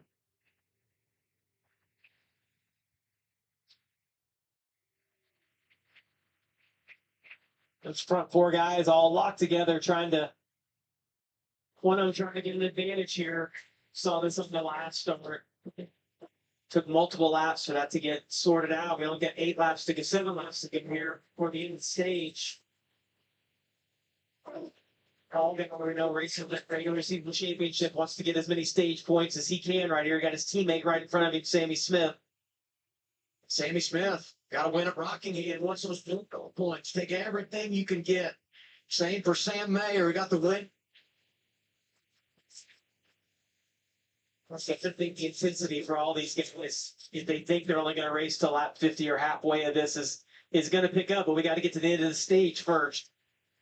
The other thing I would say is this could be a little bit of a dress rehearsal for a late restart if we are able to go the scheduled distance. When you put yourself in these positions, you might be able to do later on if a similar circumstance arises and we continue side by side in those first 5 or 6 rows. Yeah, and if you go back about 6 rows to the blue and white car, you see Anthony Alfredo had a big run on the outside. Christian Eckes pulled up and blocked him in turns 3 and 4 the last time by. Had a little bit of momentum here. We'll see if he tries to sneak back to the outside. It's so far around on the very top, but they're too wide on the bottom. 5, 6 rows deep, 2 wide, some 3 wide back there. As they come through the tri-oval, back to the start-finish line to go stage 1. Just dead even on the front. Like neither of those lanes can get any momentum built up. They keep using the side drive to slow each other down. 21 car, the splitter is all over the ground. You see on the entry of the corner and the exit. Junior Motorsports training down with Sammy Smith in front of all guys. Carson Quapple behind them. Jim Burton hops out of line. The red, white, and yellow 27. Yeah, and when they hop out of line, depending on which side they go, it'll hurt one of those lanes. When they get 3 wide like that, I would think the outside lane is going to have the advantage with more cars being in it. Jim gets back in lane 2 wide now, all the way back. See Sammy Smith trying to work that side with Mayer. Neither of those guys can shake each other. You almost got to let enough laps run out that some handling comes into this, or somebody has to check in, gets down off the corner, loses a little bit of momentum. 4 to go on the stage. Mayer has led 50 and 11 out front for Sammy Smith. When do you make the move? How aggressive do you get? Well, you see Austin Hill right there getting a little more aggressive. The splitter's dragging the ground, pushing Mayer all the way down the backstretch. See right of your screen, Parker hanging in the back. They've made several hit stops for hit on fuel, likely going to stay out at the end of the stage. They just don't want to be in the middle of the mess. If it happens here, ending stage 1, 3 to go as they come by this time. And Adam, And with 3 laps left in stage number 1, business has been picked up really ever since the green flag dropped on this last restart with about 7 laps remaining. Front row lockout right now is still Sammy Smith and Sam Mayers. It's been for pretty much the entirety of the green flag laps in stage 1. Quick little side draft off the exit of turn 2 on the bottom lane car, led by Sammy Smith. His teammate Justin Allgaier behind him. Austin Hill, who we know is great on the super speedways with those RCR Chevrolets, is the push car behind Sam Mayer. And I'm sure Hill would like to push Mayer clear so he can get the second on his own and then make a move for the stage win. He's boxed in on the outside for right now until he is able to pull clear of the first lane car underneath him, which is Sammy Smith. And off the exit of turn 4, he is very nearly clear. Now Hill backs up to get a push from behind by Brandon Jones and maybe get a run on Sam Mayer. As he gets that run, though, Sammy Smith will side draft the left side of Hill's race car, so they're still door-to-door for second. Smith down to the inside of the race leader, Sam Mayer. And it's the Sam and Sam show off turn 2 for the lead again, down the back straightaway. Hill is not pushing the 41. He's getting the push instead from the 20. Now he'll carry the momentum into the back of the 41 as Sammy Smith tightly on the door of Sam Mayer yet again. Justin Allgaier not tight to the back bumper of the 8 car, though, at least to this point. They'll be coming to the final lap this time by. 1 lap to go, stage 1 at the line. Mayer will lead this lap. Not by much. Sammy Smith has led the most of the laps today over that 41 car. The advantage has been the bottom lane to the start-finish line for a lot of these drag races when being side-by-side for the lead throughout the course of this opening stage.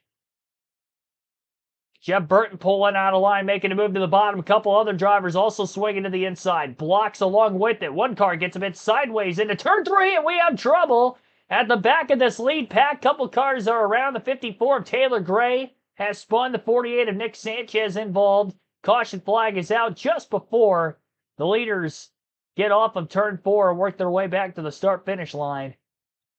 And we will have to wait for timing and scoring to decide on who is going to be the Stage 1 winner.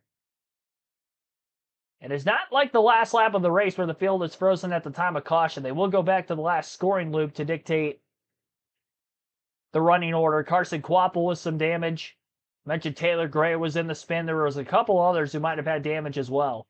Significant body damage, though, a little bit to that rear bumper cover that they can be able to patch that up.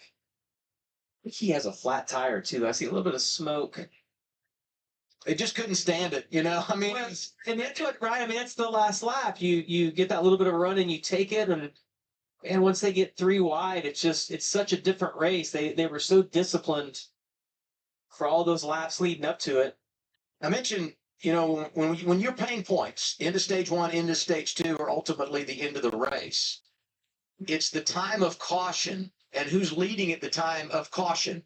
And it was the 8 of Sammy Smith, so he will win the opening stage. It's his 3rd stage victory of the year. First time he's been able to do it on it. All right, so Adam Alexander just mentioned on the CW broadcast that time of caution, just like if it was the final lap of the race, would dictate it. So I thought because it was in the middle of the race, it's the last time in a scoring loop. So apparently last lap of any stage, whether that's the race or the first 2 stages, at the time of yellow. So Sammy Smith will win Stage 1 here tonight. Sam Mayer 2nd, Austin Hill 3rd, Justin Allgaier 4th, Matt DiBenedetto up to 5th after starting 33rd. Great opening stage for him. Brandon Jones started 20. Sorry, I had that wrong. His best lap was 27, but started 7th. He ends up 6th. Christian Eck is 7th. Anthony Alfredo 8th. Jeb Burt 9th. William Sawalich rounds out the top 10. So those are the 10 drivers receiving stage points for stage number 1. 1 point per position. Playoff point for Sammy Smith, who does have a race win already on the season. This will be the 3rd stage win of the year for Sammy. In that 8 car for Junior Motorsports. Good start to the night for that organization. 8 and a 7, working in a cohesive unit all the way through that stage, and it works out well for them. Not so well for the JRM Chevy of Carson Kvapil, who's got a bit of left side damage following this incident towards the back of the lead pack. Dean Thompson, another driver who had made contact with the wall in the midst of trying to get away from the accident. So he's got a little bit of damage on the number 26 Toyota.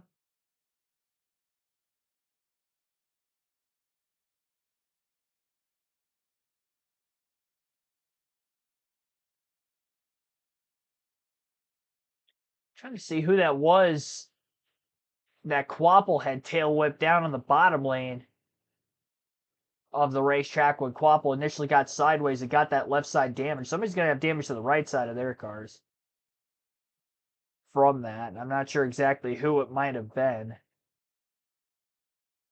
was a blue and white car. 31. It was a 31. Parker Retzlaff.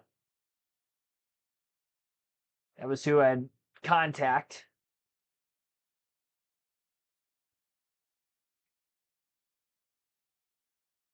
Harrison Burt will get the free pass yet again, get back on the lead lap with the caution on the final lap of stage 1.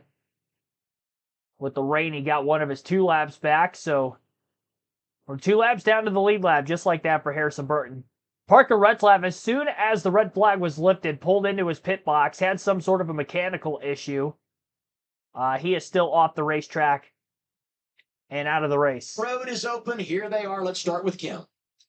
Yeah, 21, top of your screen. The car handling overall was good, but the splitter was slapping almost every lap, causing the car to be draggy. You see the 41 under him. They will take right side tire going. He said just got a little free with the 21 pushes as they finish up their stop, Dylan. DiBenedetto went from 33rd to 4th on that run. Only requested that they tighten the race car up just a little bit. They'll do that with air pressure. Sammy Smith, 2nd from the top there. Just right side tire. Said he was really good out front. A little bit squirrely in traffic.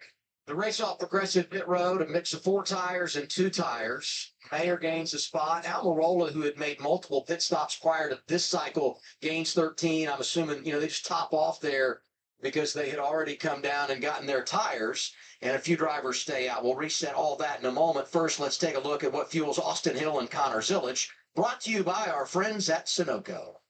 I truly believe that out of all three series in NASCAR, the Xfinity Series brings on the best racing. The speed, the adrenaline, the feeling is indescribable.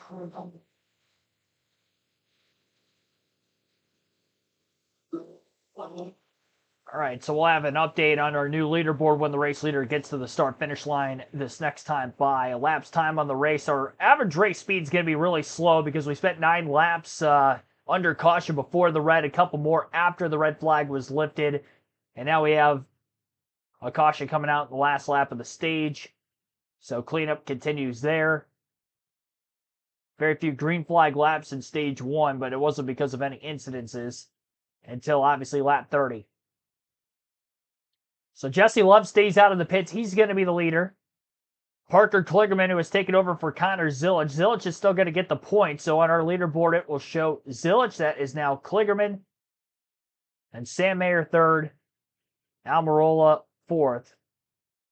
Mayer won the race off of pit road, so only the top 2 stayed out. They had pitted for tires during the rain caution. Obviously, in the case of the 88, that was when the driver swap took place before the red flag. So Kligerman will get some track position. Same for Jesse Love, sacrificing stage points to do so. And as for Jesse Love, trying to go for the Daytona sweep this season. So end of stage 1, you still have until the end of stage 2 to vote for who you think is going to win in our chat poll. We're up to 73 votes there. 64% of you still think somebody other than Haley, Hill, or Love will get the win. We have reached our like goal of 50 already. We're at 52. So hit the like button, see if we can get to 100 before the end of the race. A little bit of a longer stream today with the rain delay. After about a half-hour delay at the start of the race, we didn't get the stream started until just after 8 p.m. Eastern. But at least we have a stream and we have a race. We'll be live tomorrow for the NASCAR Cup Series event, Coke Zero Sugar 400 at Daytona at 7 p.m. Eastern, beginning with our pre-race show. Regular season finale will crown a KRC League champion. And somebody will get the grand prize of 2 tickets to any NASCAR race of their choosing the following season as of the finish of tomorrow's race. And be sure you're in the league on the NASCAR website or the NASCAR.com mobile app, because the points will reset for the playoffs. We do have 2 different champions throughout the course of the season. So if you're not in the league, again, you can join. KRC League, KRC in all capital letters, space capital L on League is the name. That is on the Fantasy Live League on NASCAR.com and or the NASCAR mobile app. So just put the name in the chat. The only criteria there is that you have to be a subscriber of this YouTube channel if you do win the grand prize. Outside of course, winning the league. So Love and Kligerman will be 1, 2, Sam Mayer 3, Eric Almirola 4th, Christian Eckes 5th, and Justin Allgaier in 6th. Be the front of the field for the next restart. Now we look at our leaderboard, and who's at the top of that in the race to Mobile One victory lane. A lot of strategy going on here. You know, Love and Kligerman had made pit stops and got tires topped off with fuel in those cautions prior to the end of the stage, so they stay out here. They're 1, 2. Sam Mayer got the 2 tires, won the race off pit road, so he's in 3rd position. Eric Almirola had also made some pit stops prior to the end of the opening stage, so when they came down there, they just topped off with fuel. He's 4th, and Christian Eckes comes off in the 5th position right now. He got 2 tires in that cycle of stops at the end of stage 1. Austin Hill, by the way, is back there in the 12th spot, and Sammy Smith, who won the opening stage, got 2 tires in the 8th position. Yeah, hopefully we can get into a little bit of a rhythm here and get some laps run to find out, who has the best cars. It's taken 6 or 8 laps each time we get started for it to get where it's not too wide. Got some new players at the front with Jesse Love and Parker Kligerman. See what these guys can do, and if those guys that were good in the last stage, Sammy Smith or Austin Hill, Allgaier, if those guys can get back to the front and where they choose to make their moves and if they have the speed, do that. Hometown driver Daniel Dye carrying the racetostopsuicide.com onboard camera. 15th is where he was prior to the choose. And I said Sammy Smith is 8th. He was 8th prior to the choose. Looks like the 8 car, though, going to restart on the inside lane here. Front row, Love and Klickerman. Love takes that outside lane. Led 30 laps a year in February. Got his 2nd career victory. Yep, and Love out in front for the first time today. First time an RCR Chevrolet has led in tonight's race. Green flag will be back in the air. Great push for Sam Mayer, Parker Kligerman inside of row number 1. Not a great push from behind by veteran Eric Almirola. Curious to see how those two veterans, like great drafting track racers, do on that inside lane as they fire back into turn 1. Kligerman right back on the inside of the 2 of Love.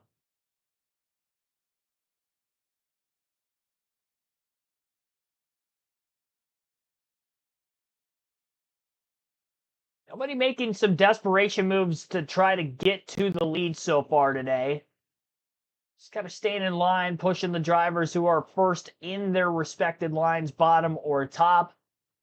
Very little 3-wide racing, really. It's just been when somebody had gotten split in the middle of the pack, not so much with 3 full lines forming up, at least so far. A couple guys, Taylor Gray, who was involved in that spin on the last lap of the last stage, trying to get some track position back. He's maybe going to try a 3rd line on the outside. Harrison Burton, who's back on the lead lap for the first time since the opening laps, is trying to go with him. Christian Eckes in the 16 moves up in front of the 54, and also company the 42, Leland Honeyman, up in front of Eckes. So a 3rd lane is maybe forming for the first time today in front of our own eyes.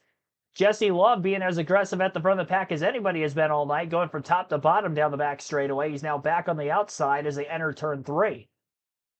And back to the WL line on the bottom in front of Kligerman goes Love. Sam Mayer down to side draft, the 88. Big run coming from the outside. Mayer does not have a lot of help. He'll move up in front of the 16 of Eckes, who leads the 3rd line. Eckes went from the back of this pack towards the front very quickly. Kligerman moves off the bottom end of the middle groove in front of Sammy Smith. Love to the top in front of Mayer, and Mayer in front of Eckes. Jesse Love blocking from what was 2 lines is now 3 lines. And for the first time tonight, we have 3x3 racing at Daytona. 3 full lines, all going for the race lead at the front of the pack. Still 23 laps to go in stage 2. Sammy Smith nearly making contact with Christian Eckes in the outer line. Eckes getting pushed by the 7. Transfers the push into the 41 of Mayer. Nowhere for Mayer to go. He's boxed in. The 88 still underneath him. And now Mayer kind of backs up the outside line a bit. Had to lift off of the throttle entering turn 3. Got a bit tight up there near the wall. Synergy was lost. Meanwhile, the push on the bottom from the 8 to the 88 for Junior Motorsports will pull Parker Kligerman to the lead in front of Jesse Love. And now we'll see if Kligerman will do the lane changing. Or will he just decide to stay patient early on and stay with his teammate? Right now, he's staying with his teammate on the bottom lane through 1 and 2. If Love can pull the outside lane with him, and the 88 sees that, we'll see if he goes up to check it. No need to that time around.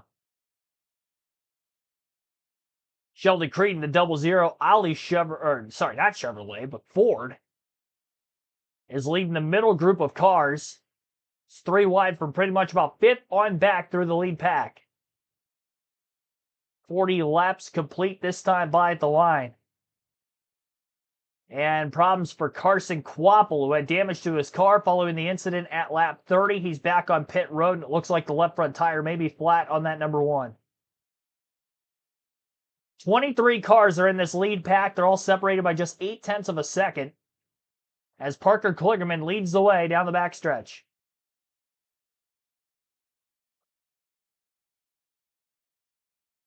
Big run for Justin Haley in the 11, 3 wide to the bottom. Blows the doors off the 00 and the 41 to his outside. Underneath the 2 of Jesse Love quickly. And now a move for the lead goes Sammy Smith on his teammate Parker Kligerman. And it'll be Smith leading this lap on the line by 9/1000ths of a second that time around.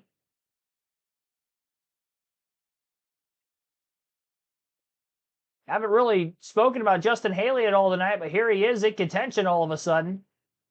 He's brought the 27 of Jeb Burton with him. His teammate Christian Eckes is still stuck on the outside about 4 rows deep. Big push from Jeb Burton to the back of Justin Haley, and nowhere to go for Kligerman but backwards as he's in what Darrell Waltrip used to call the sucker hole. That's the middle lane with not a lot of help. He does have Leland Honeyman and Harrison Burton now backing him. But from the lead about a lap and a half ago, now back to about 9th or 10th is Kligerman in the middle of the lead pack. Congested in the center of it all. Haley has gained 16 positions from the restart, and he will jump to the point off turn 2 as he pulls clear of the JRM Chevy of Sammy Smith, who has led the most laps in one stage 1 already tonight. Haley clears high on the 8. Jeb Burton now left to lead the bottom down the backstretch with still Sheldon Creed in his rearview mirror. Haley again on the outside blocks. We haven't seen Colleague Racing with much race winning speed this season. It's been a down year across the board with all 3 of their race teams, but Justin Haley, Cup regular, a driver who's won here at Daytona a couple times in this series, a couple times at Talladega as well with this number 11, is out in front, middle of stage 2. And to make this race official, again, we have to get at least 50 laps in. We're closing in on that point, about 7 laps away from the race finishing at some point here tonight.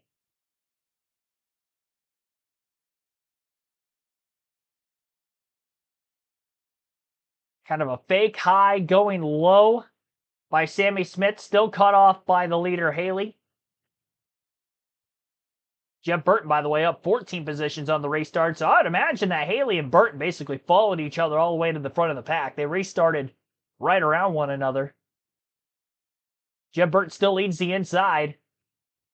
Slowly creeping in on the 11. Hasn't been able to pull alongside of him yet. Haley's done a good job kind of checking top to bottom. This time he doesn't get to the bottom soon enough entering turn 1. Jeb Burton for a brief moment might have been on the inside. He's going to need more of a push down the backstretch by the 00. And now he's going to get that said push. And it's going to be tough for Justin Haley to block into turn 3. And already to the inside now is Jeb Burton. Haley down to side draft the 27. Pulls him back just a tad. Sheldon Creed thought about going to the bottom 3 wide. Thought better of it. Ducks back in line in the middle of the front stretch behind the 27. Justin Haley, nice push out of the tri-oval by Sammy Smith. And Haley's clear into turn 1.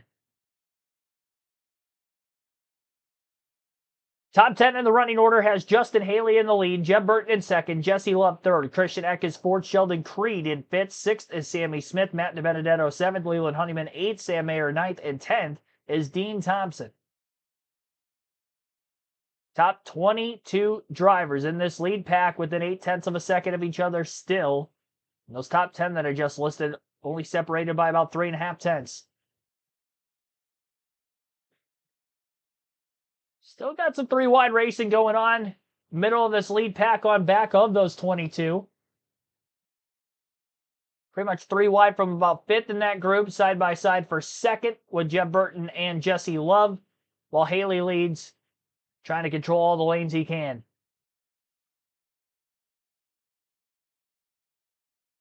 $15 down, 15 laps still to go in this second stage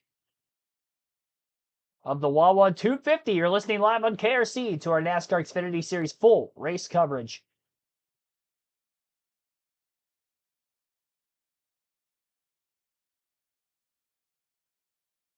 Patrick Shadley, welcome into the stream.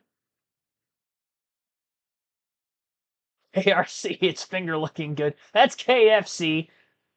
I don't want to have any sort of plagiarism there. That's funny. I don't think I've seen that before. I'm surprised nobody jumped on that quicker. It's close. I should make our logo like the KFC logo, but it's just an R instead of an F. That might be pushing the issue a little bit there. Talk about YouTube and its copyright laws. I wonder what it would look like with that. 14 laps to go, stage 2, NASCAR Xfinity Series racing at Daytona. Justin Haley leads Jesse Love. Jeb right there alongside Sammy Smith. Love drops down to block some progress from the 27. DiBenedetto's up there. Christian Eckes, Sheldon Creed. Jesse Love wanted to go down there, and he moved down to block the run from the 27, and it's now putting beside Haley, going for the lead. How about the story of the 11? You know, they released Josh Williams. Carson Hocevar gets in at Iowa, finished 6th. Michael McDowell's great in that race car. Watkins Flynn before the wreck inside of 10 laps to go. Justin Haley has looked outstanding. Talked prior to the break about how he's been here at Daytona in general in the draft. When you talk about the Xfinity Series in his days at Colic full time, but he's picking up where he left off here tonight. Yeah, this off the racing. You know, we think about coming to Daytona, what a spectacular track this is, and then I was just watching the 2 and 3 wide. It's the 2 and 3 wide racing. It's so much fun. These guys not single file. It feels like they all think rain could be on the way as you watch how aggressive everybody's getting right here. Sheldon Creed going to the outside, sticks Sammy Smith in the middle. And look who's pushing it, Matt DiBenedetto. 99's been outstanding tonight. So good earlier this season, finishing top 5 at Talladega. He pushes Creed up there. Love controlling this thing now. Christian Eckes is in the mix right behind Jeb Burton in that low lane. And if you look back a little bit, about six rows, you'll see Jesse Love's teammate Austin Hill. I've been watching him the bottom underneath guys, but honestly, Adam, with the 4 tires, has not been able to make up the ground that we expected him to. It's just been tonight because this is exactly what we've seen. Nowhere to go. It's side by side by side, 2 by 2, all the way back, and so not much room to operate. And now they come up on the slow car of Carson Wawa. This is dicey when you get the draft coming. Yeah, this shakes things up for sure. It just disrupts the lanes and side drafts and everything that happens. You see Mayer's going to be in a bad position right here. He's still 3 wide when they come off turn 2. See if he can get down to Carson as he tries to get in the draft. No, he's going to have to check up right here. Well, look at Sammy Smith flirting with that double yellow line. Well, and that was one thing I was going to point out when we talked about Austin Hill not being able to make progress as they're 4 wide going to turn 3. Sammy Smith was right in front of him, and I in my mind, I'm watching this, and I'm like, well, Austin Hill has someone to follow now through here. It just seems to me that 8 car has been really, really, really good tonight, Adam.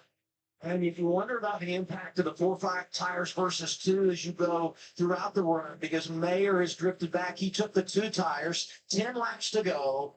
In our second stage, we've crossed the halfway point in this race, and it has been absolutely intense. Yeah, you see Harrison Burton, we talked about the issues he had early on the outside of Sam Mayer. It just seems like he wants to be in that top lane. Look at the 8 car. The 8 car and the 21 right here. We talked about them a few laps ago. Is Sammy Smith going to the inside? That 8 car is really fast tonight. Spectacular speed. He's done a really good job of manipulating the lanes and being aggressive. And when you have a fast car, you can be more aggressive because you can make those moves and able to clear guys. We're going to see what he can do here, though. He's going to be stuck on the bottom. As you see, they've all slowly, top 5, migrated to the top. That's where the momentum is. But it's such a shorter distance around the bottom when they get to the corners. See if he can make up any ground here, maybe get some help. I think that's Eckes maybe behind him, starting to close in. But I would say this goes back to what we talked about earlier. Get out of line, see what you got, experiment, so you know what that situation might pay for you later in the race. Austin Hill getting out of line, chasing his teammate down to the low lane. And look at the points. Anthony Alfredo in the conversation. He always gets there. And he's racing for second on track. I love the move by Hill. He was able to clear one of the backstretch and then slide back up because you need to be in that top lane. That's where the momentum is as they get single filed out. We'll see if Creed's going to give Austin Hill a push here down into turn 1 as you see Jesse Love's trying to manipulate both lanes.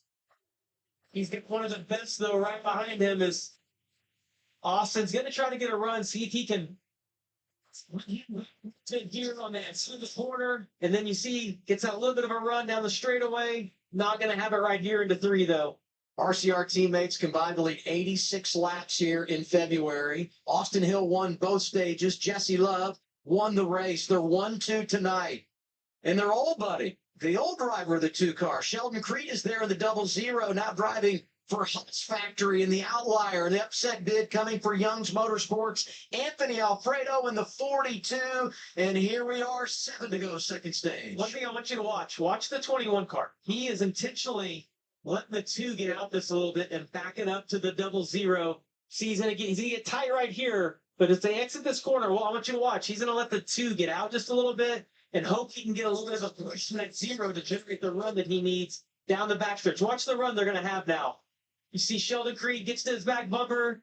Does he get enough speed here to make the pass? He doesn't feel like it, so he stays in line. So he's going to do this lap after lap and see if he can make the timing of that run happen when he needs to. The patience, though, he has right there to stay in line behind Jesse Love and not take the chance keeps him in a position to be able to win the stage. I wonder if it's harder to make those moves and manipulate your teammate because of the knowledge he has of your tendencies, because he's been there with you so many times. Absolutely. Jesse Love's looking in his mirror and the spotters, they're telling him what's happened, but it's hard to manage that when you're out front. And the fact that I think that Hill's backing them up, you see it's put Allgaier in a position to get down to the bottom.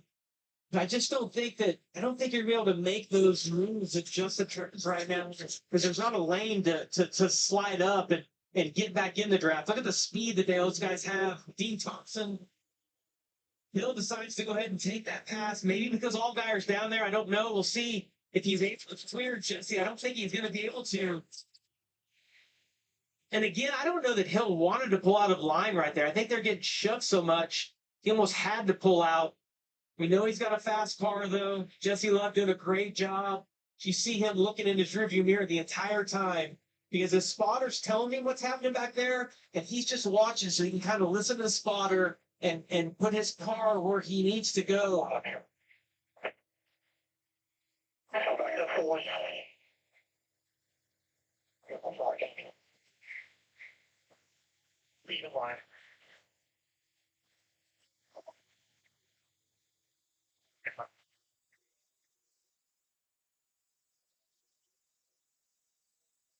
Awesome.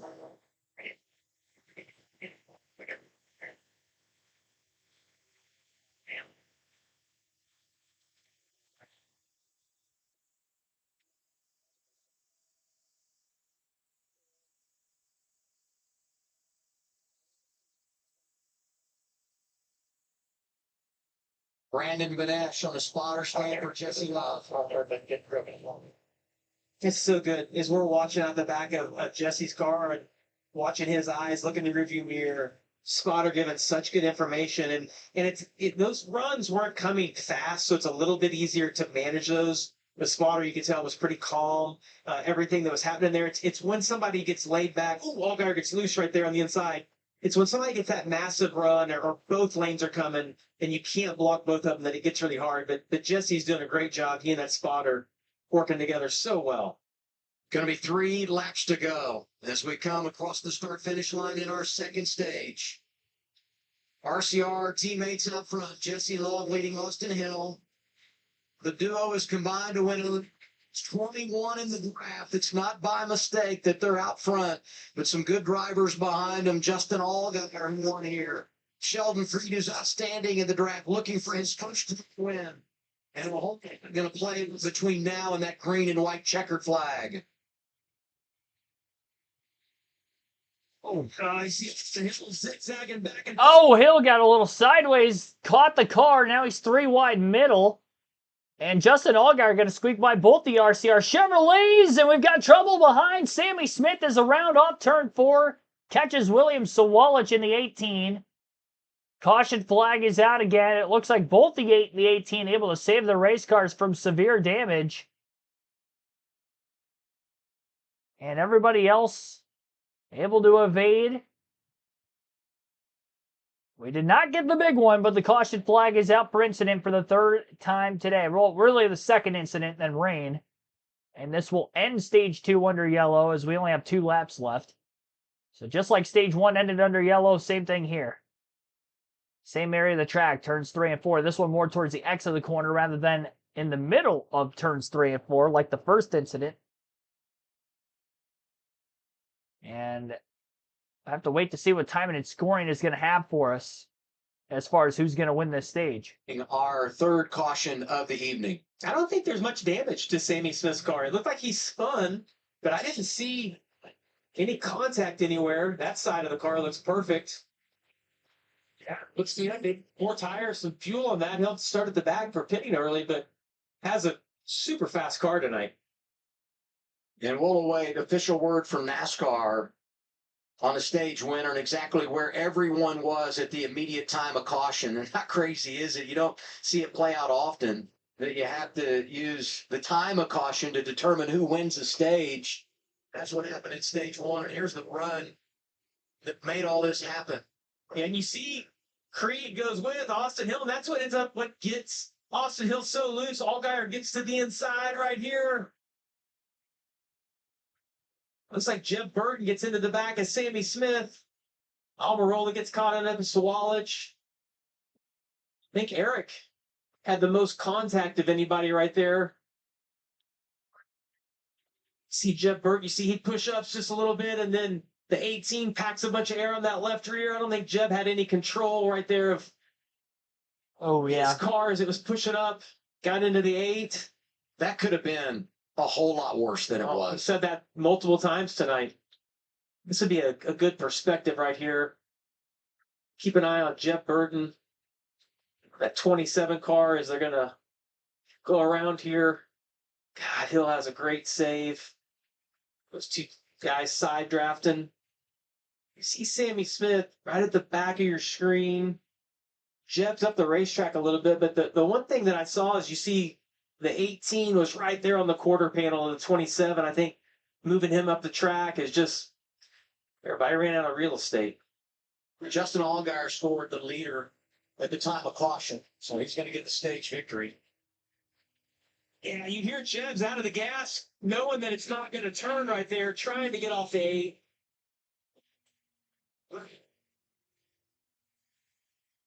And there you see a time of caution and where Allgaier was. Look at that. In front of Love. And then, I mean, it's hard to tell from this perspective, but 3 wide for third. You got Eckes down low, Hill in the middle, and then Sheldon Creed out there by the wall.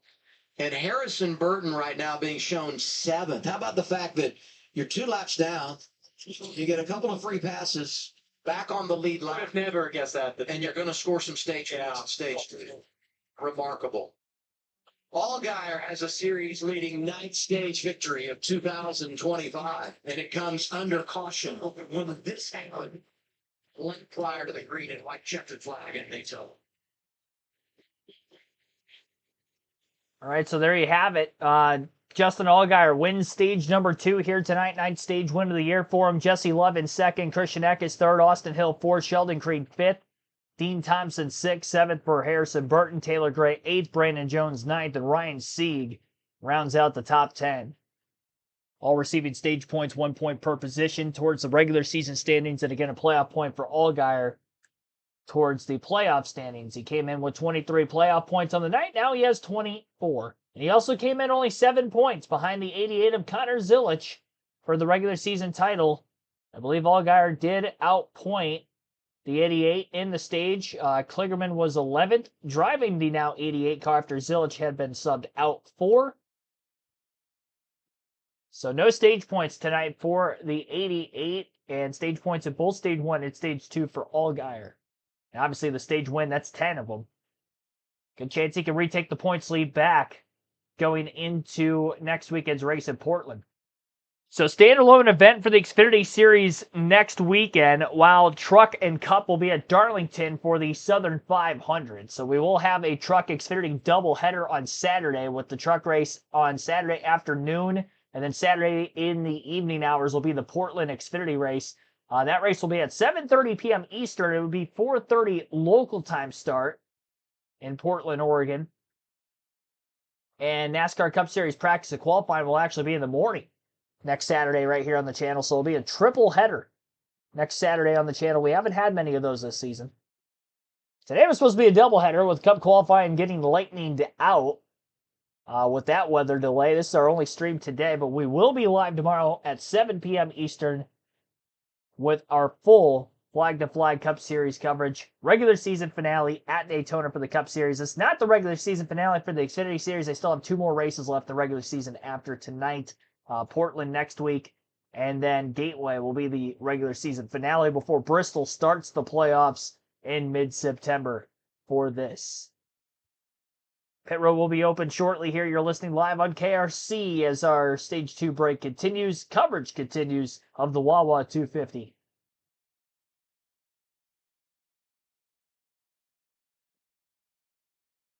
Ending the chat poll here, 60% of you out of the 94 votes taking somebody other than Hill, Haley, or Love for the win. We haven't seen Austin Hill lead yet, but he did get up to second at one point before the end of that last stage. Was fighting for the lead in 3 and 4, got a little bit loose. Was able to make a good save. Jesse Love led for quite a bit in the second stage. Sammy Smith, who won stage 1, involved in this last incident, should be able to continue on in the race, no problem. Love gets 7% of the votes, 12% taking Justin Haley, and 19% for Austin Hill. Most laps led in the race is Sammy Smith in that 8 car for Junior Motorsports. 18 laps led for him, 16 for Sam Mayer, 14 for Jesse Love, 4 for our Stage 2 winner, Justin Allgaier.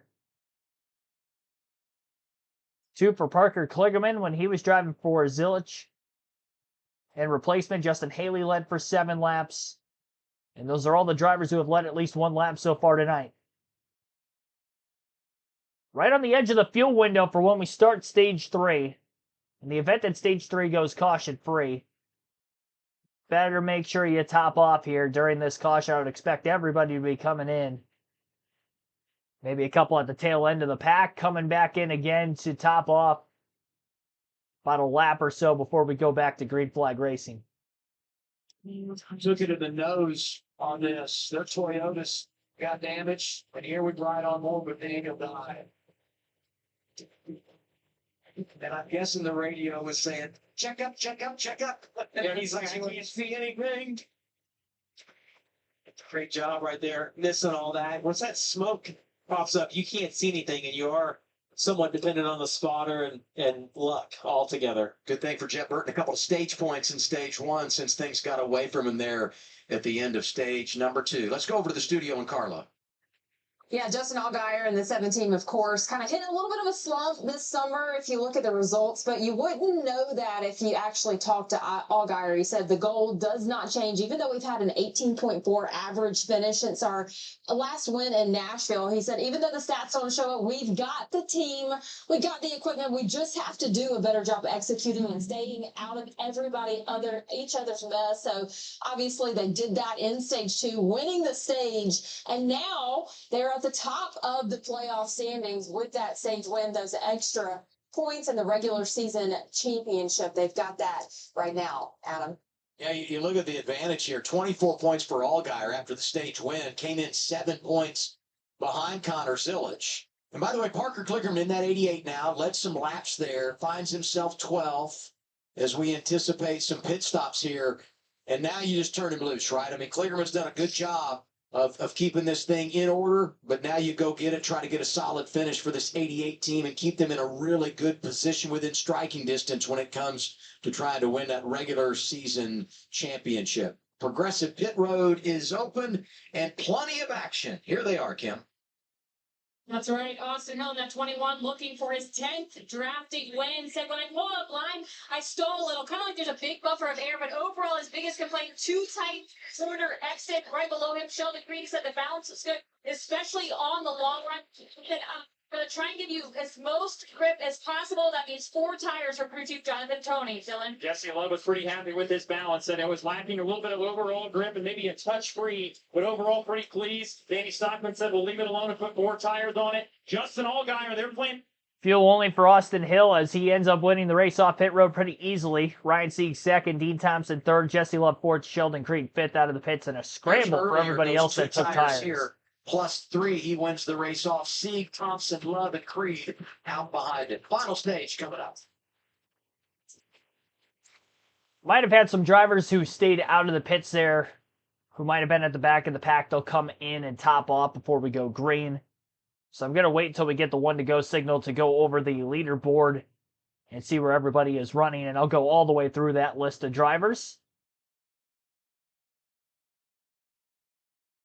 Time for a diecast showing here on KRC. Since it is the end of stage 2, and I figured, Austin Hill wins a lot at Daytona in the NASCAR number 21 car diecast from the Xfinity Series. Of course, the same number that Austin Hill drives. And this is from 2004. This is Kevin Harvick's Reese's Chevrolet. Classic scheme in the NASCAR ranks. Always liked the Reese's schemes over the years. Even Justin Allgaier, he's had a Reese's scheme for select races the last couple seasons. I've really liked that. Something about the Reese's Orange popping very well on these race cars. Again, this is from 2004. Specifically, Kevin Harvick, 2-time Xfinity Series champion.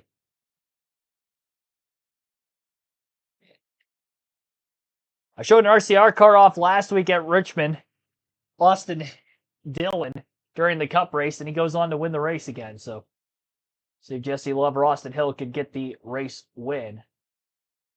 Didn't win either of the stages. Haven't led the percentage of laps tonight that we would usually see out of the two. And again, Austin Hill hasn't led at all, but he is in third right now. 2 cars stayed out of the pits entirely so far. Sammy Smith, Garrett Smithley. See if any of them will come back in. If we do see anybody pit again, I would imagine it'll be Smithley. Sammy Smith being involved in the caution, I would imagine we'll have to go to the back. He probably pitted when pit road was closed. So it might end up just cycling back to Austin Hill being the leader on the restart because of winning the race off pit road. If that is the case, again, it'll be his first lead of the night. Will he ever give it up will be the next question. We'll get to really see how strong that 21 car is with the clean air.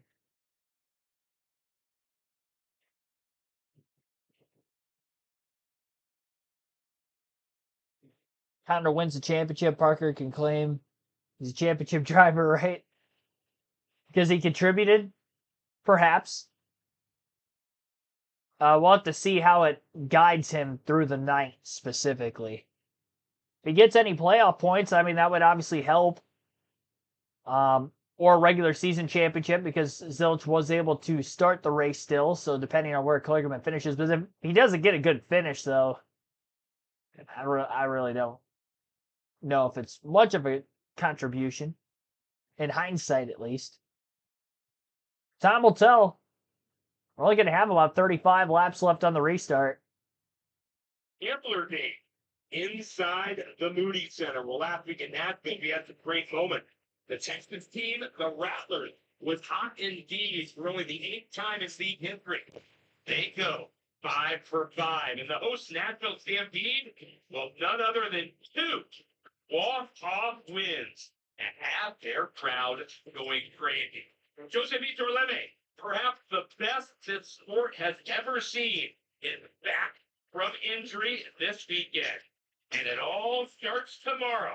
Join us, 8 p.m. Eastern, 7 p.m. Central, right here. Let's see them. Couple of weather delays, so we're racing late into the night on a Friday from Daytona. NASCAR Xfinity Series Stage 2 is complete, and we look at our leaderboard and the race for Mobile One Victory Lane tonight. Austin Hill got that 2-tire stop after taking 4 earlier. He comes off first. Ryan Seeks, same strategy as third. Dean Thompson doing a nice job tonight. Sammy Smith, I believe, going to cycle back a little bit after the spin, so we'll continue to reset and update things as we look at where everybody is on that leaderboard. Here's Dylan Welch. And let's give you a Toyota driver update on Dean Thompson, who is having another great race at Daytona. Finished 8th here in February. That was their highest points day of the year. This is the same car they raced in the spring. A little beaten and battered, but just some cosmetic damage, and they have been fast. Biggest difference that crew chief Chris Bowen expected would be the case tonight. He stressed to his driver early in the year as a rookie, respect others around you, earn their respect, take care of your equipment. Said we kind of got taken advantage of early in the year because of that, but now it's time we start being more aggressive. We've earned everybody's respect, and they're showing it tonight. Been a really, really good night for the 26 car. Just going to try to finish it off now.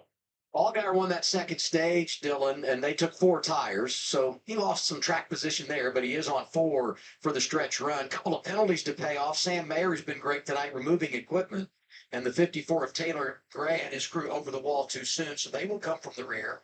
Blaine Perkins gets the free pass. He is on the lead lap. 35 cars on the lead lap. Final stage coming your way here at Daytona. Front row, Austin Hill, Ryan Sieg. And make it Ryan Sieg going to the outside. So Jesse Love starting front row with his teammate. It's an interesting choice for Sieg to not want to be on the front row. But I think it's a great decision based on what we've seen at these type tracks. We know that 21 is going to be a factor at the end as Sieg gives him a huge push. Both able to clear the inside row. Jesse Love. He's going to hit Prado here in a 42.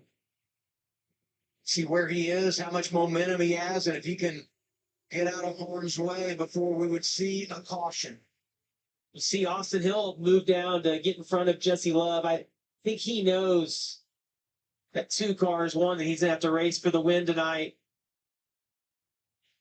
Fredo's down in, where's he out of the turn 1? And there's the caution. I was worried when we had the vantage point of him pulling away, if he was going to have enough momentum to get somewhere, to get off track and out of the way. And honestly, he could not. So we get another caution. I think he pulled down there thinking he could get out of the way, and maybe there wasn't a gate open, as you heard him saying he was trying to get out of the way. Yeah, he said he it shut off coming to green, did the 42 of Alfredo. Good stop for Sam Mayer here. They had the penalty when they made their pit stop at the end of stage 2. 4th caution of the night comes out early in this final stage. Hill, Love, Creed, Sieg, Kligerman, the top 5.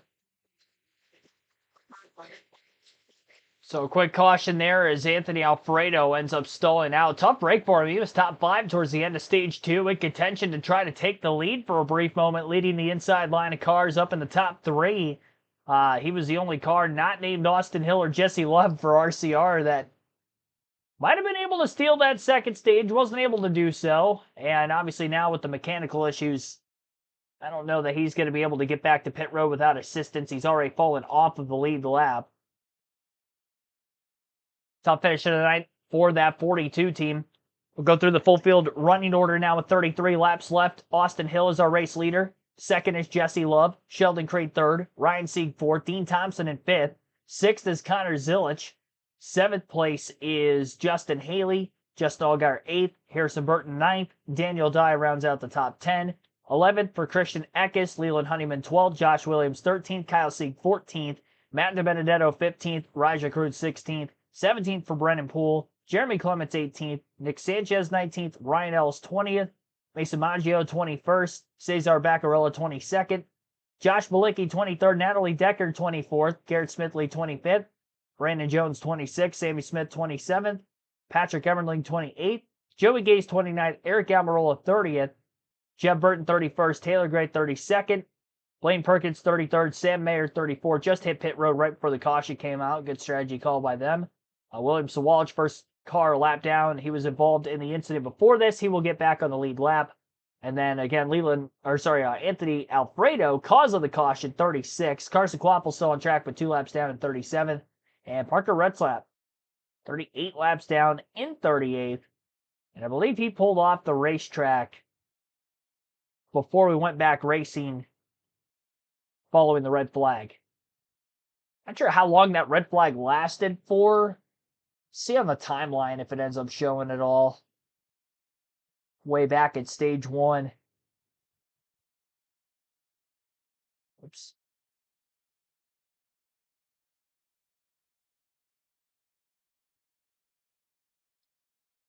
Weather delay doesn't show specifically.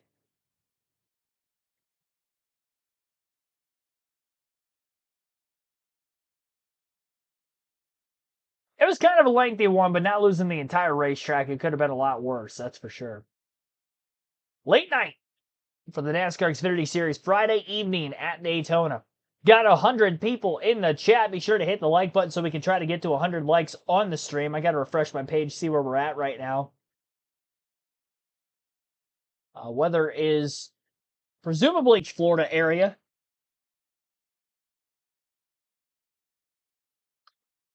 Pull the chat back up.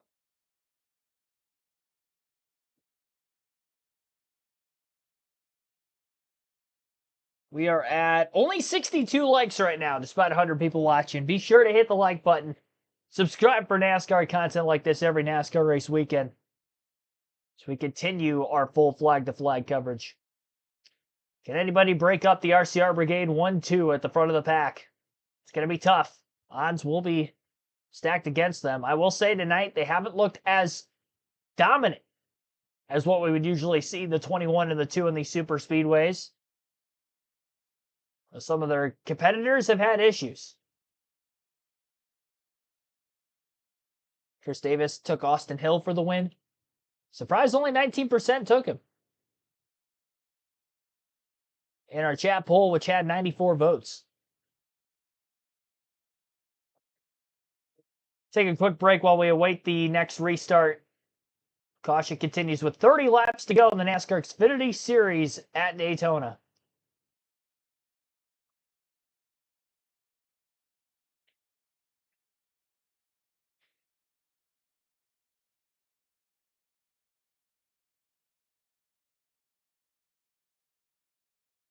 See, they both take.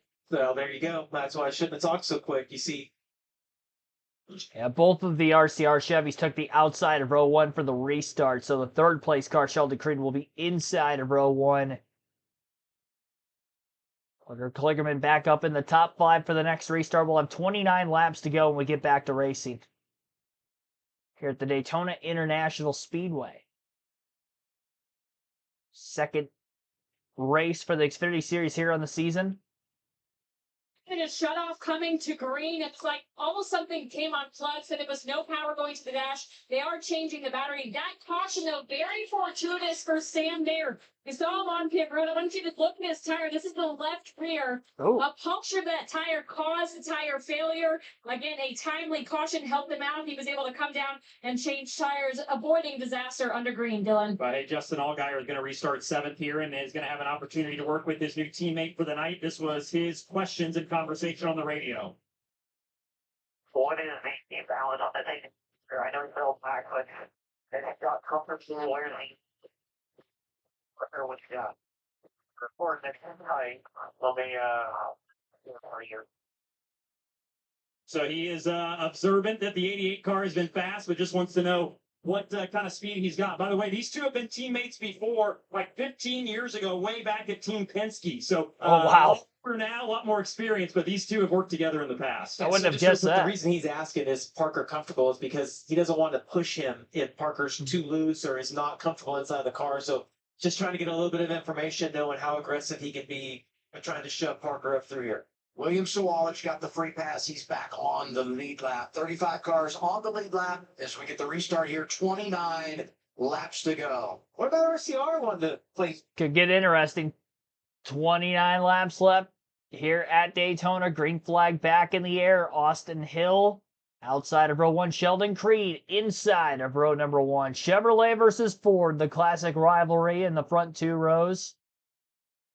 Not many Fords in the Xfinity Series. Are definitely outnumbered by car count, but on this restart, they're going to take it to RCR, and Sheldon Creed's going to get out with the lead.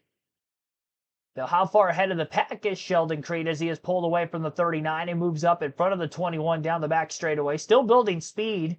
And now Sieg is getting a push for Parker Kligerman in the 88, and maybe there's a chance the 39 can pull clear into turn 3. Probably not.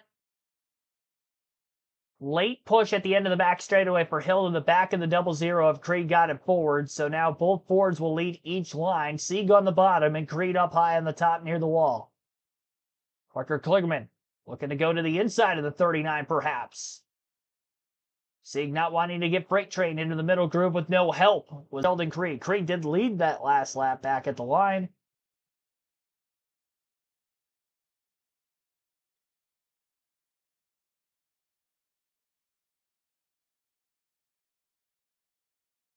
Trouble back straightaway. The 32 is around.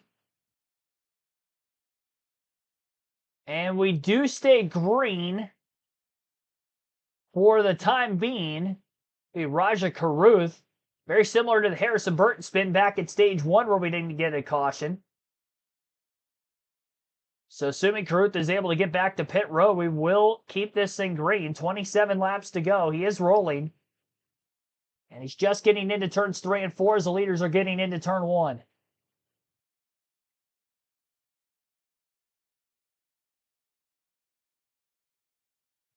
Very slow roll for Caruth back into the pits. I mean, consistency tonight, I guess, with NASCAR not calling that as a caution. But I am a little bit surprised that we haven't seen yellows as a result of both of those spins. Fastest lap of the race, by the way, I just saw for the first time. Jeremy Clements has the current fastest lap. I want to go back to see what that lap time is. Luckily on the CW's graphic, they have it at the leaderboard, the bottom of the screen. 46.916 is the fastest lap of the race for Jeremy Clements. And he does have 2 Xfinity fastest lap awards this season. I wonder if they're all on super speedways and drafting style tracks, if that's just kind of a strategy for them early to try to put down a heater and sit on it for later. Because that lap was ran at lap 44 is actually in stage 2. So it was middle of the race, not necessarily super early in the going. Track temp's cooling down as the night wears on. Still hot, humid, muggy. So there's going to be some slickness compared to what we would see in the spring events here at the Daytona International Speedway, but doesn't mean that the track temps aren't cooling at least a bit. Maybe not going to cool off much more as we're in complete darkness at this point. Third line forming on the outside with 4 cars at the back of this lead pack, led by Christian Eckes, who was one of the leaders in that group when they were 3 wide back in stage 2 as well.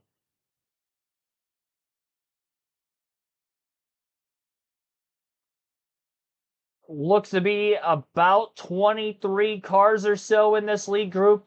It's about 22 or 23 back in the second stage as well. A lot of the back marker cars kind of hanging around in their own pack. Not too far off of the leaders, though. For them to stay on a strategy of, if we see an accident, stay out on the race course. Evade everything. Move on up in the running order, but they're not really far enough back there for me to believe that they're all going to be able to evade any sort of a big one. Haven't had the big one. We have had 2 cautions for incident, 3 actually. One here in stage 3, one at the end of stage 1, and one at the end of stage 2. Corey Gibson, thanks for tuning in. He's pulling for Parker. See a couple of Parker Kligerman fans in the chat pulling for him to get the race win here tonight. Top 5 in the running order currently. That last time by at the line scored Sheldon Creed in the lead, Ryan Segan second, Austin Hill third, Connor Zilic in fourth, Jesse Love fifth. Of course, Kligerman again in for the 88. What was Zilic?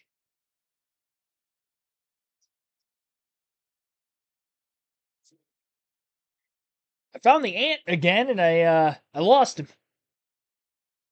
He ran away from me. I've seen him a couple of times now. Gonna get him one of these times.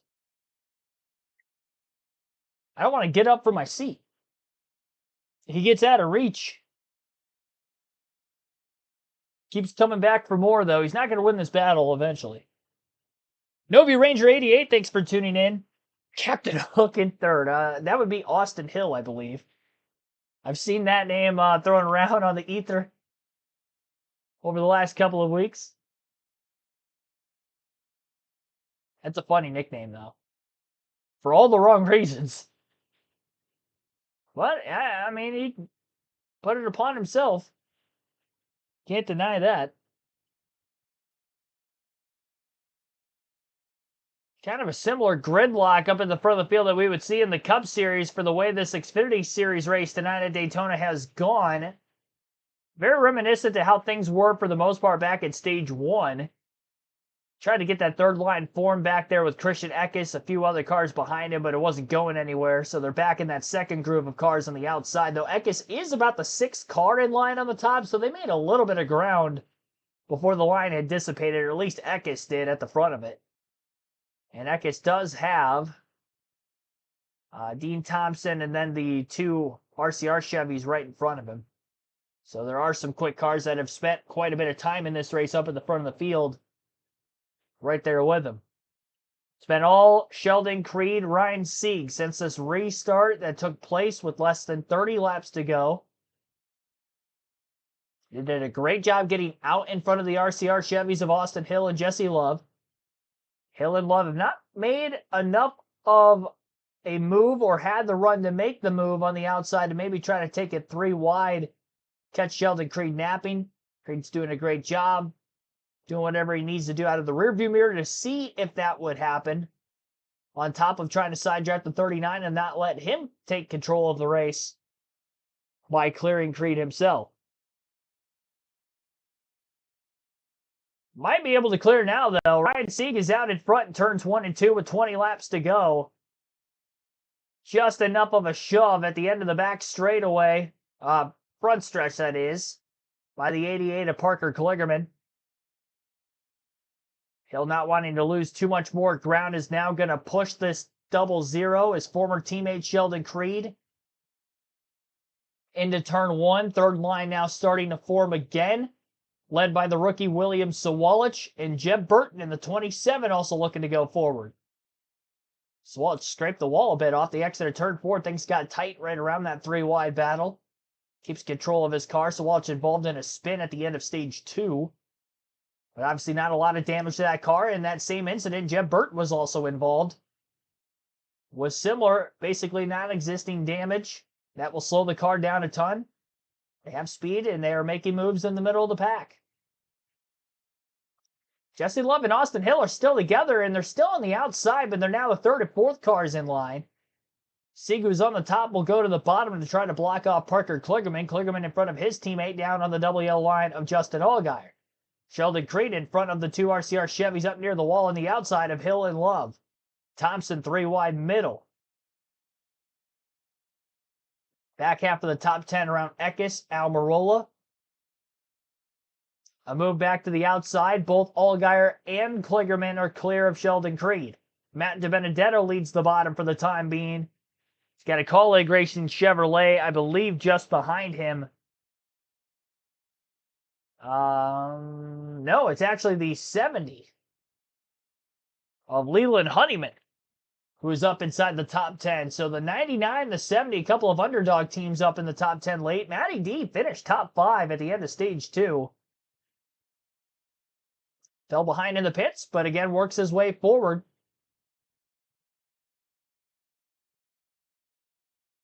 That initial green flag run at the start of the race that went 12 laps before the rain caution. See where DiBenedetto started again. I think it was 33rd. Yep, 33rd is where he started, and he did get up inside the top 10 before that caution. That by King Motorsport Ford has had a lot of speed. Probably their last reasonable shot to try to get into the Xfinity Series playoffs with a win is here tonight at Daytona. Again, Portland next week, Gateway the week after will be the final 2 races of the Xfinity Series regular season. Austin Hill makes a move from 5th place on the outside. They were about 7 cars single file up high. DiBenedetto was kind of lagging that inside line back a bit. Love does go with his teammate Hill. And now they lead the bottom. And they're underneath the 3rd place car of Justin Allgaier for right now. 16 laps to go. Hill side drafts Sheldon Creed. Late push into turn 1 by Love. Back down to the double yellow line goes Hill. And as they work their way up off the exit of turn 4, Kligerman trying to get to the back of the 39 and give him a push. He needs to get a help from behind first, and he does from the 7. And he'll stay wide. Sieg down to the bottom might have been able to pull that 21 car forward, getting into turns 3 and 4. And that power move by Austin Hill will get to the inside of Sieg for the lead off turn 4. And at the start-finish line, Austin Hill barely leads that lap. 15 laps to go. Now it's RCR versus the 39 and the 88 up high. Great work from 5th and 6th place just about a lap and a half ago for Hill and Love. Definitely showing that they still have speed in their race cars.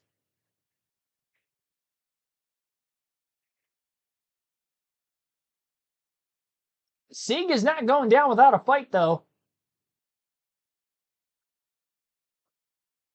And the Junior Motorsport Chevys have been very sporty this evening as well, all across the board. Sammy Smith led a lot of laps. Kligerman has led for a bit. Allgaier won stage 2. Actually swept the stages today with Sammy Smith winning stage 1 and then Allgaier taking stage 2. 13 and a half laps to go now. A little bit of bobbing and weaving going on. Push is starting to get a little bit more aggressive. Creed to the back of the 7. The 7 into the 88. The 88 stays patient. Second in line on the high side. He's not getting desperate too early. Veteran prowess by both Allgaier and Kligerman. Allgaier, former winner here at Daytona in the Xfinity Series. Kligerman, a 2-time Super Speedway winner in the Truck Series. Back in his Red Horse racing days. Hill, 3-time Daytona winner. Though all in the spring, he has never won a summer race at Daytona. Austin Dillon with the last summer Daytona win for RCR in the Xfinity Series back in 2015, 10 years ago.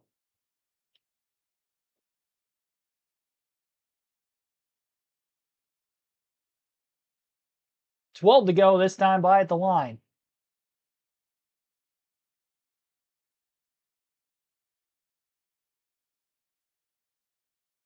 Sieg is holding on very strong. He has never won in the NASCAR Xfinity Series. He's been so close on numerous occasions. A photo finish at Texas last season with Sam Mayer when he had gotten passed on the final lap. Leading most of the last 10 on a late race restart. He's led most of the laps on this late race restart with 29 to go to 12 to go. Another push to the back of the 88 of Parker Kligerman. But again, does not go anywhere with it. That push came from the 7. 3 wide up the middle, Eric Almirola trying to make headway. He's got a JGR teammate behind him. We got a crash in the back of the field. Couple cars are around. And this was not the lead pack. This was the second group of cars that were trying to stay out of trouble, and they ended up finding themselves in trouble. 5. Caution is out. 11 laps to go. Going to get a restart inside of 10 laps to go. And this is what you see so often. It comes down to one of those restarts late in the race at a place like this. But before we look ahead, we'll look in the rearview mirror here and see what has brought out the yellow flag for our 5th time. Looks like Taylor Gray had a left rear tire flat. Well, that'll cause him just trying to catch that car, no control, sliding down the racetrack. Jeremy Clements with nowhere to go. Huge contact in the driver's side door of the 54. And I think with Cesar Vaccarelli, he was quite a ways behind this. Somehow he got into the grass. I don't know if when he was trying to get slowed down, he got run into the back of and got pushed down into the grass, but he comes in pretty late around here. Josh Balicki also goes around. See Kyle Sieg there, Joey Gase, Carson. Yeah, whoa. And there goes Caesar. I think Caesar knew there was a wreck. He came in on it.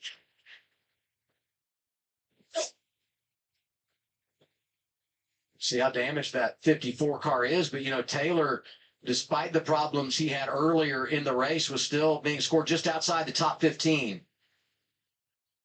Yeah, it's unfortunate. He's had an eventful night, but was still in a decent position. He had a nice advantage over the cut line coming in, but with My God, Ryan Sieg Where'd he scored come the from? leader, Taylor Gray now showing only 25 points above the cut line, which is crazy.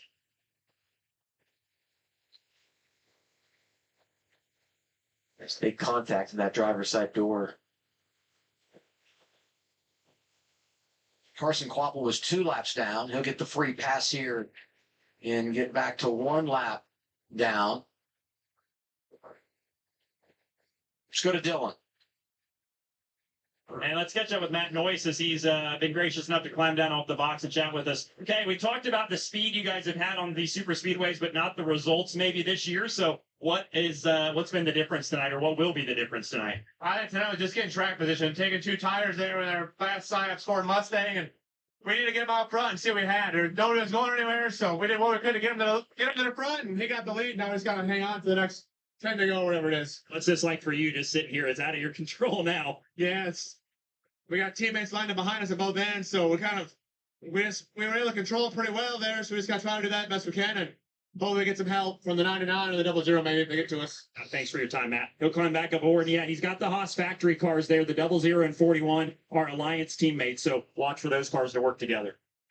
He's been so close so many times and never closer than last spring at Texas Motor Speedway, and I thought he had it. And I'm sure he's relived this so many times racing with Sam Mayer for the victory at TMS and Such. Well, what a finish! And he had that. It looked like 1:05 to go, and Sam made up a lot of ground and was able to get to the outside. That's frustrating, but it's done a great job. You think about strength in numbers. Ford doesn't have a lot of numbers. Only 1 win for Ford as a manufacturer here at Daytona in the last 16 races. Down to Kim.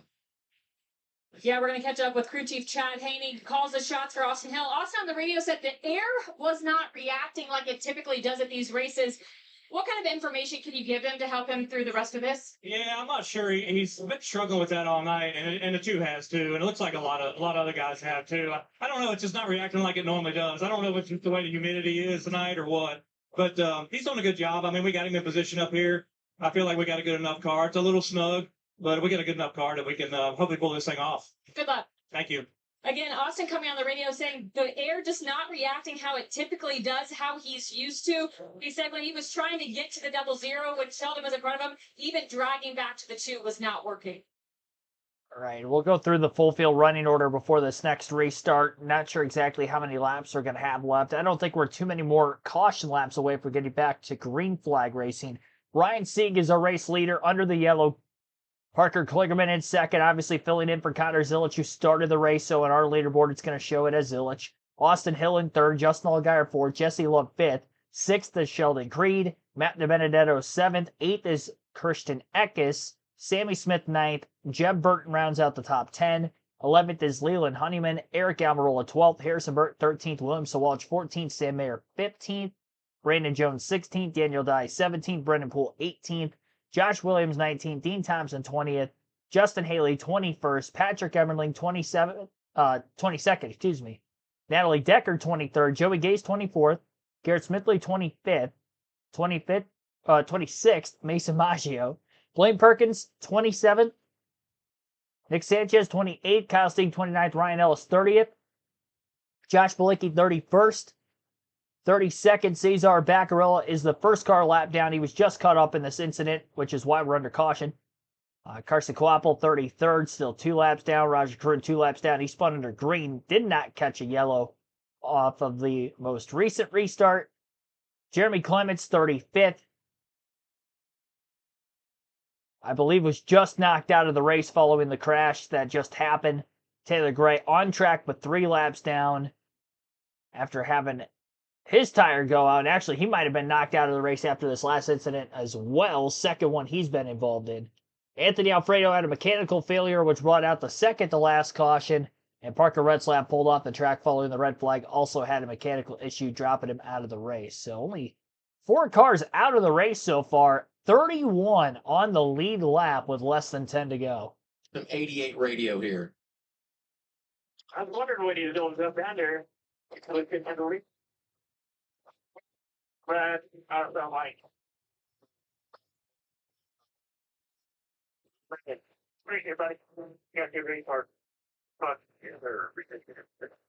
So those guys talking right there. Parker was just being patient behind Ryan Sieg, and I referenced that I wondered why he and Allgaier didn't try to get a run and pass. And you hear Parker, patience is key when you come to this type of racing. And it's not always about taking every move that comes your way. He's trying to put himself in a position, if that would have run green through the end, to be able to win this race. And you just showed him winning the truck race here in February. He knows how to win at these type tracks and is always really quick. And that's him just doing what he thinks is best to get to victory lane tonight. Huge opportunity here for Junior Motorsports. We talk about the 88, the situation with Kligerman in for Connor Zillich. Allgaier's up there. Won in a photo finish here a few years ago, 2023, when he beat Sheldon Creed. Sammy Smith's had an eventful night, won a stage, had a spin, but he's inside the top 10 prior to the choose as well. Junior Motorsports has had a car finish in the top 25, the top 5 in 25 consecutive races.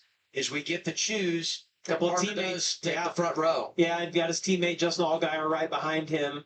I mean, if I'm Sieg, I still feel good about having Austin Hill behind me. He's such a good pusher, but Austin's also really good at pushing people, out of the way, moving them up, splitting it 3 wide. So Sieg will have his hands full knowing that he's got a pair of teammates on his inside and then also a pair of teammates right behind him. It's going to be a big battle for Ryan. 2 to go in the regular season when we wrap tonight. Sieg is out front. Look what that does to change the playoff leaderboard. And it adjusts the cut line because he came in more than 30 points below. He was 38 out. So with him leading, that locks Sieg in. Quapple, who was plus 112, was plus 58. Creed was plus 77, goes to plus 56. And Taylor Gray would be just above the cut line at plus 23. That all hinges on Sieg winning this race, but it just shows you how everything can change so quickly. Well, you go back to Talladega, this guy right here, where he thought he'd won the race and was going to be locked in, and it's because of the position he's in now. If he wins Talladega, obviously it changes his entire season, but we have a lot of racing left going. Dylan, you got more? Well, I just wanted to add one thing quickly on Parker. I talked to him this week, and he said, I really want to win this race for the team, for Connor. But I really want to win more because I don't want Jamie to be the only person on this telecast who won in Dale's car after he called in the drive. So just keep that in mind, Jamie, here at these last 7 laps. That's 6 laps to go on the restart here at the Daytona International Speedway, third to last race of the regular season for the Xfinity Series. We've got some underdogs looking for a spot in the playoffs. We've got guys who have already won this year and other surprise stories back in the top 10 after spending time maybe outside of it on recent runnings. Green flag back in the air. Ryan Sieg trying to fend off JRM and RCR at the front of the field. Junior Motorsports down on the bottom, working well together. Justin Allgaier and Parker Kligerman. Jesse Love trying to keep up with the 21. He got a little loose after a push from behind by Matt DiBenedetto on the outside. Love now starting to creep back into the back of the 21 off the exit of turn 2. Building speed down the backstretch. And more bump drafting in those front couple of rows. 7 latching onto the back of the 88. Same for the 21 on the 39. Nose out in front for Kligerman on the bottom lane into 3. Very close to being clear off the exit of turn 4 is Parker Kligerman, and now he is clear. And he'll move up, and this is where the lane changing goes on. Kligerman's been very patient today. Hasn't made a lot of drastic back and forth moves to try to control the line like others have had at the front of the pack. Sieg, after losing control of the race, will now lose control of second. Austin Hill underneath him. Near trouble into turn 1. The 00 got shoved down below the WL line, rejoins the racetrack. We stay green. No incident there. Kligerman down the backstretch here with 4.5 laps to go. Leads the race. Move to the outside. Clear on the 39 car of Ryan Sieg. A move back to the bottom. A little hesitation with that, but he is clear on Austin Hill in the 21. 3 wide for about 4th place on back in this lead pack. All of a sudden, things are getting dicey. Off of turn 4. Through the tri-oval. 4 to go at the line for Kligerman. Hill by nose ahead for second. Sieg, a block to the wall. He's not clear. He gets turned down in front of the pack of cars. And we've got a big wreck at the end of the front stretch. At least 7, 8 cars involved. And it all started with the 39 of Ryan Sieg getting turned down the racetrack from the outside line near the wall across 3 wide rows of traffic. I believe the first to impact him was Matt DiBenedetto down on the bottom, and obviously several others crashing in behind. And with 4 laps to go, this will push us into overtime number 1, as we will go past the scheduled distance. Heavy impact for DiBenedetto, as he is working on climbing out of his race car right now. Jeff Burton involved in the incident. Heavy right front fender damage for Burton. Sawalich caught up in another incident tonight. Wait to see other cars passing by who might have damage.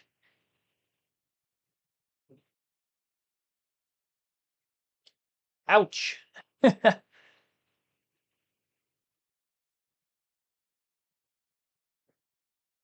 45 out of the race. Josh Williams for Alpha Prime tonight. Getting let go from colleague a week ago.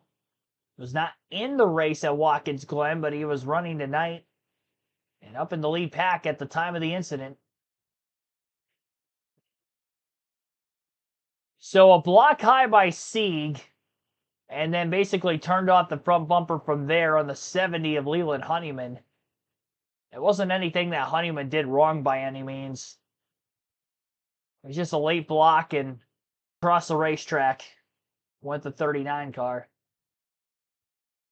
Slammed right into the right side door of Christian Eckes in the 16. A couple other drivers at the back end of this lead pack kind of compacted the outside wall despite getting through the crashing cars. I get another look to see who those guys might have been up near the wall. That was when the 45 actually got turned back across the track. Eric Almirola, for the most part, sneaking through. Harrison Burton was caught up in the spinning side of the incident. Not sure how much damage he collected.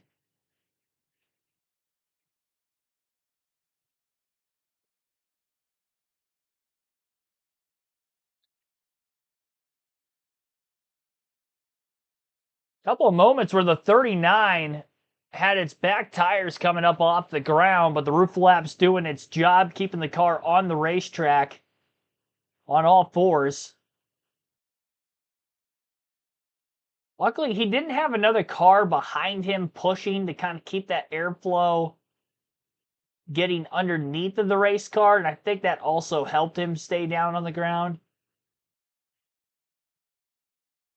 And spinning backwards at Daytona, not something you want to have, especially in the pack, like we just saw. Definitely the biggest wreck by way of car count tonight, and it's not even close. It wasn't the massive one, but it was a big one. And I would imagine that's going to take out at least a half a dozen are going to be out of the race from this incident. And several others have damage that will be able to continue on.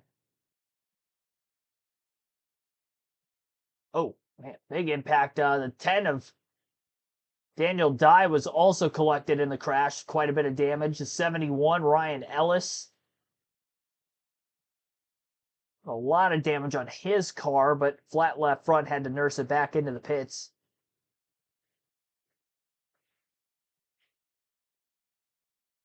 So we're going to get one overtime restart, and how many is this going to lead to is the next question, because we have seen Xfinity Daytona races, in particular the summer Daytona races, seem to get kind of nutty. The race finish, we kind of had similar instance at Watkins Glen a couple of weeks ago with quite a few late race cautions. Sheldon Creed has a little bit of nose damage. Crew going to work on that left front fender. Wouldn't have guessed that Creed would have had a lot of damage from this incident, but I guess he does, enough so to bring him into the pits and take him out of the top 10. Shout out to those of you watching all stream long. If you're just tuning in for the first time, be sure to drop a like, hit the subscribe button. We have daily NASCAR content on the channel, live commentary streams like this every NASCAR race weekend, Truck, Xfinity, Cup races, as well as Cup practice and qualifying. Qualifying got rained out earlier for the Cup Series, so this is our only stream today.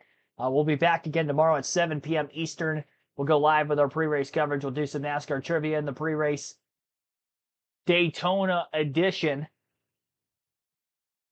With that, my predictions for who I think are going to run well, not run well for the race tomorrow. Highlight the Fantasy League. It is the regular season finale. We will have a grand prize winner there.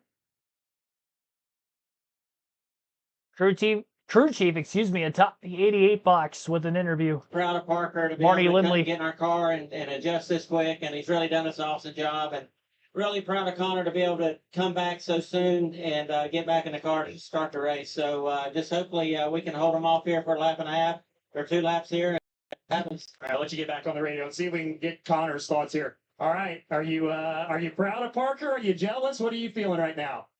Nervous, first of all. I didn't expect to be this nervous watching him, but he's done a great job and has our WeatherTech Chevrolet and a chance to win the race. And clearly it's as fast as Xfinity Mobile, and I wish I was behind the wheel, but instead I'm sitting here. All right, well, he's watching and cheering him on. The 88 car fast once again up at the front of the field.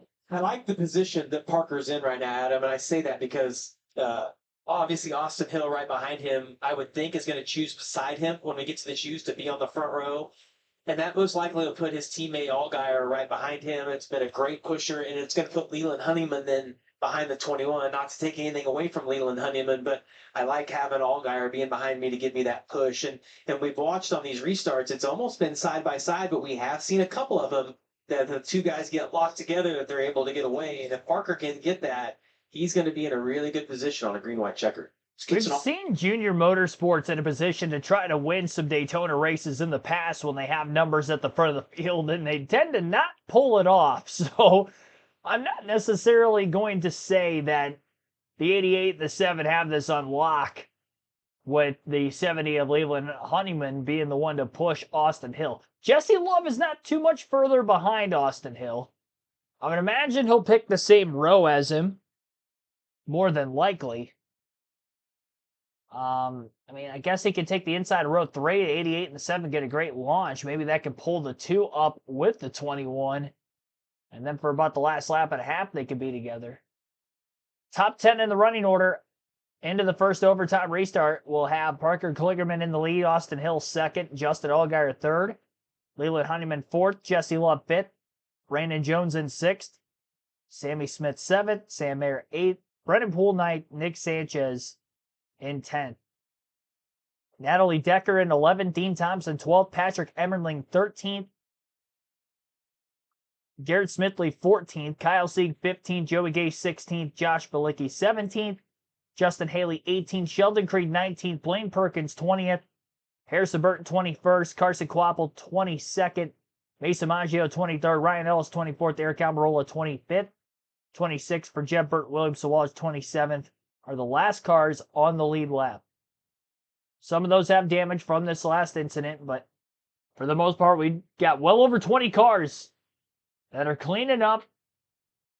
You just never know with how many more restarts we get. I'm not going to count any of them out.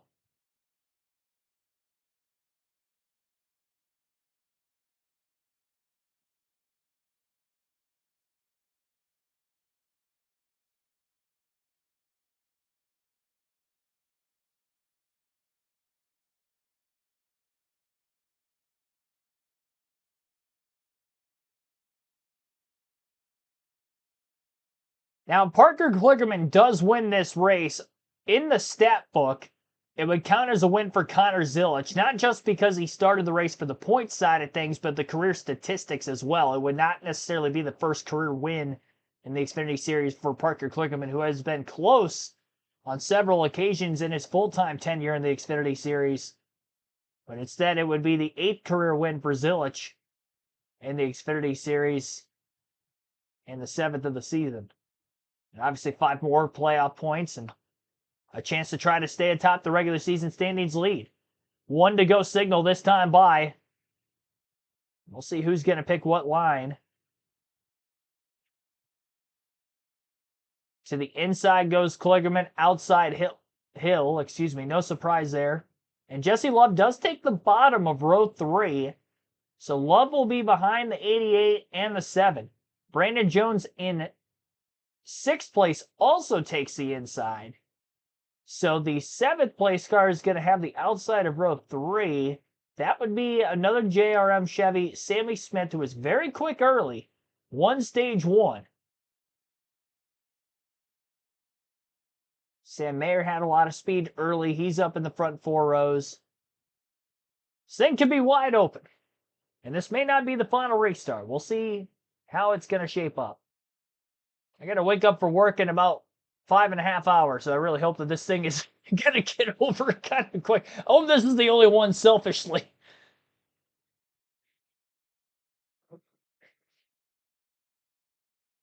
All right. And hopefully we have a good green flag finish. A safe finish.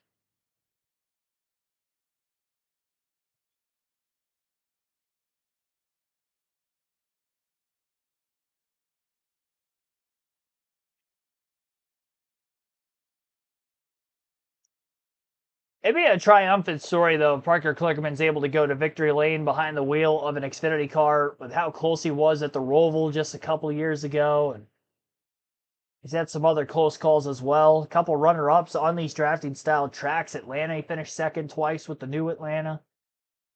I'm sure he's had many moments here at Daytona, Talladega, where he's felt he was so close to a race win. Now he's in better equipment to try to do so. Junior Motorsports, who has won the most races by far as an organization at this level this season. He's trying to be the 3rd driver to wheel the 88 to victory lane. Larson and obviously Zilich. Green flag is in the air. 2 laps to go. Honeyman, trying to make a move to the outside of the 21. The 21 block that stalls out the outside lane. And that should get the 7 and the 88 to the lead. I'd be shocked. And they do not. The 88 gets to the lead. Great side drafting effort by Austin Hill. And unfortunately for Honeyman, who already started in 4th, he's going to the tail end of this lead pack. He's got no help. A block by Kligerman to the outside. Sammy Smith from the outside of row 3 to the middle. He's got help with Sam Mayer. 3 wide for 2nd now down the backstretch as they still build speed. Sammy Smith is to the outside of Justin Allgaier for 2nd. The 41 and the 8 who started on the front row, led for the majority of stage 1 between the two of them, have a shot to win late. While the 7 and the 88 down on the bottom. Now the 88 back to the top to block Sammy Smith. Back to the inside. JRM 1, 2, 3. 1 lap to go here at Daytona. Drag race into turn 1 between the 7 of Allgaier, the 88 of Kligerman. Kligerman got the push from the 8 car as they entered through turns 1 and 2. Kligerman clear off the exit of the corner. Side by side for 2nd. Nobody able to break free from that. A little bit of a big lead, though, for Kligerman down the backstretch into turn 3. A lot of side drafting going on between the 8 and the 7. That's going to block everybody else behind them. Crash in the back off turn 4. Multiple cars are around. The big one. Will we stay green to the checker? Caution flag is out. Nope. Race is over. And it will be a 1-2-3 finish for Junior Motorsports, and it will be Parker Kligerman going to victory circle with that of Connor Zilich, who wins with a broken collarbone. And an effort in which he started the race, got subbed out during the first caution. And the 88 team wins yet again. A season dominated by Junior Motorsports for the Xfinity Series this year. Fitting that they go 1-2-3 here at Daytona, a track that Dale Jr. and really the Earnhardt family helped make famous. Margin of victory is going to show under caution with that wreck on the final lap, taking out quite a few cars. Not sure who would have missed the wreck to kind of help get themselves some good finishes late. So when we do go through the finishing results, they are definitely going to be unofficial. But what is official is those top few positions that you see on screen. With the race winner, technically Connor Zilich will be the race winner today, but Parker Kligerman aids that 88 team to victory lane.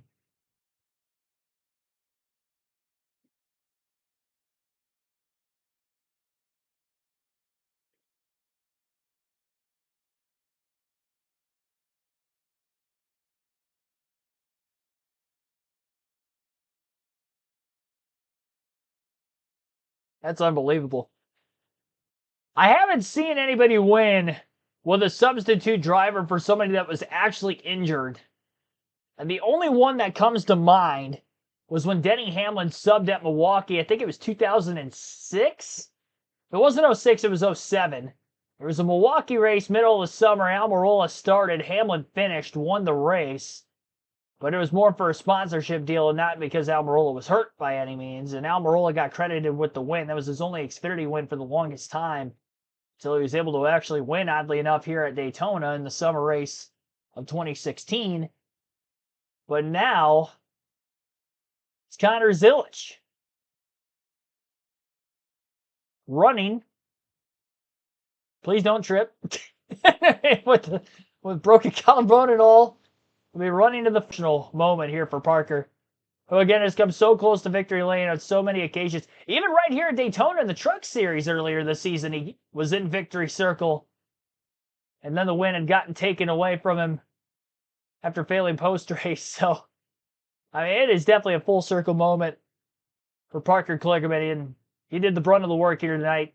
He should be celebrated, as will Connor Zilich, who despite the injury was able to start the race, do what he needed to do for the 13 laps or so before he had gotten subbed out under that first caution. You're obviously going to get to hear an interview with Parker Kligerman. Connor Zilich, I'm sure, will get an interview as well. Oh, no. Kligerman was trying to plant the flag in the grass, and then the flag stick broke on him, so that didn't work.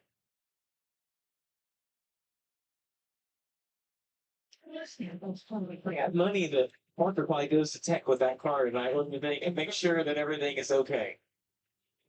The dynamic duo, Daytona, Connor Zilich, Parker Kligerman, teaming up and getting the 88 to victory lane. And now our Mobile One winning moment.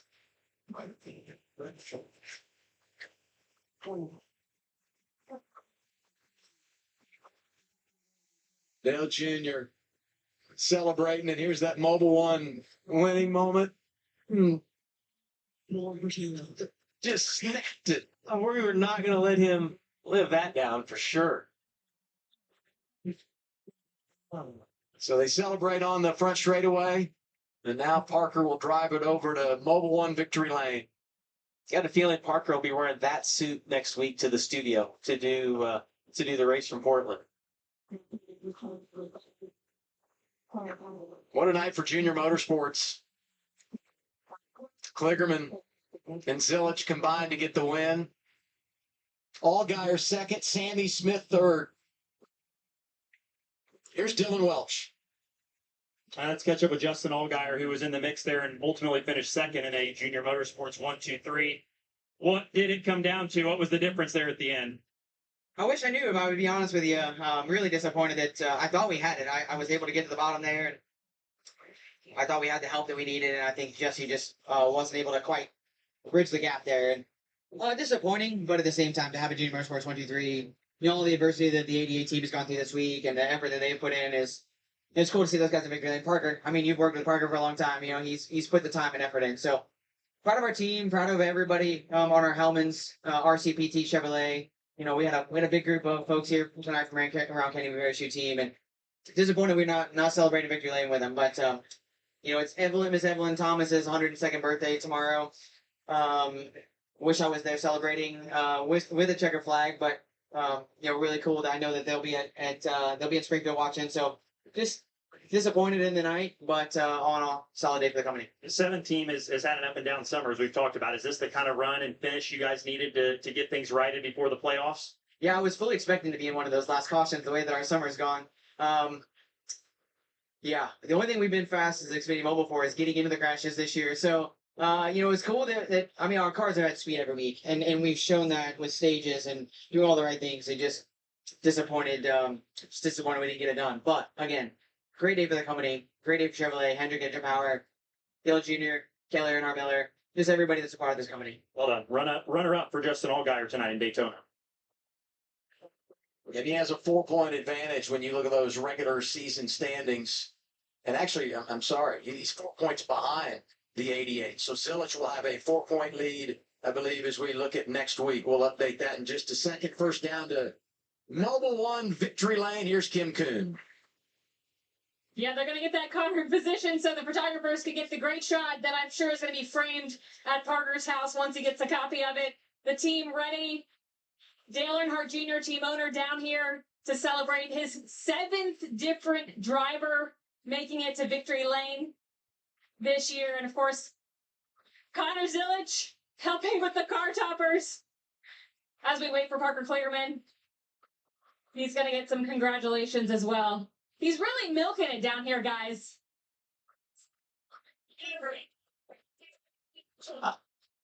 And Parker Kligerman is going to climb out of his race car and celebrate his first career. Oh, he's going to climb out of the roof hatch.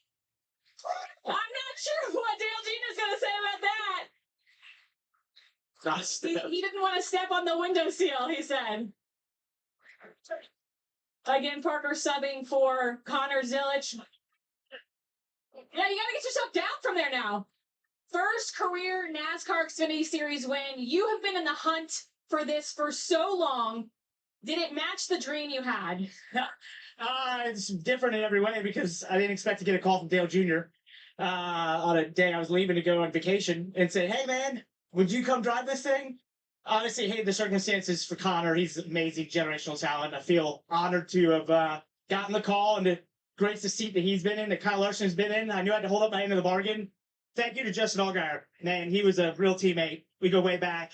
That meant a lot. And Sammy Smith at the end gave me some great pushes, so that helped a ton. But this is, great testament to this team, the 88 team, which has been on fire all year. But for me, it's such a me thing that this will not be on Racing Reference at all. So I'm still going to count as a win. I'm still going to take the sugar flag.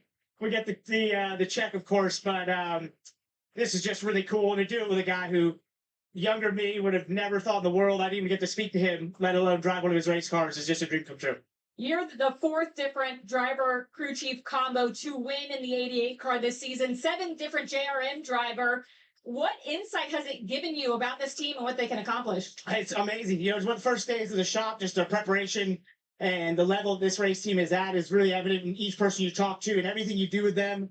And then you drive the race cars, and it's just obvious that the handling, the ability of the race cars is so good that I knew early on I was behind the race car, and I thought if I could just get there and get ahead of it and be on par with it, then we could go and get the victory lane. And sure enough, we have it. 2nd win in Daytona this year. I can't believe it. This is unbelievable. I thought I was supposed to slow down, and somehow everything's just going better. So I don't know. Maybe this was I'm a good part-time guy. You answered the call. You're tied with Jamie. Congratulations. Hey, oh yeah, Jamie, that's right. You're not the only guy in the booth who's been called JRM and won a race. Let's go.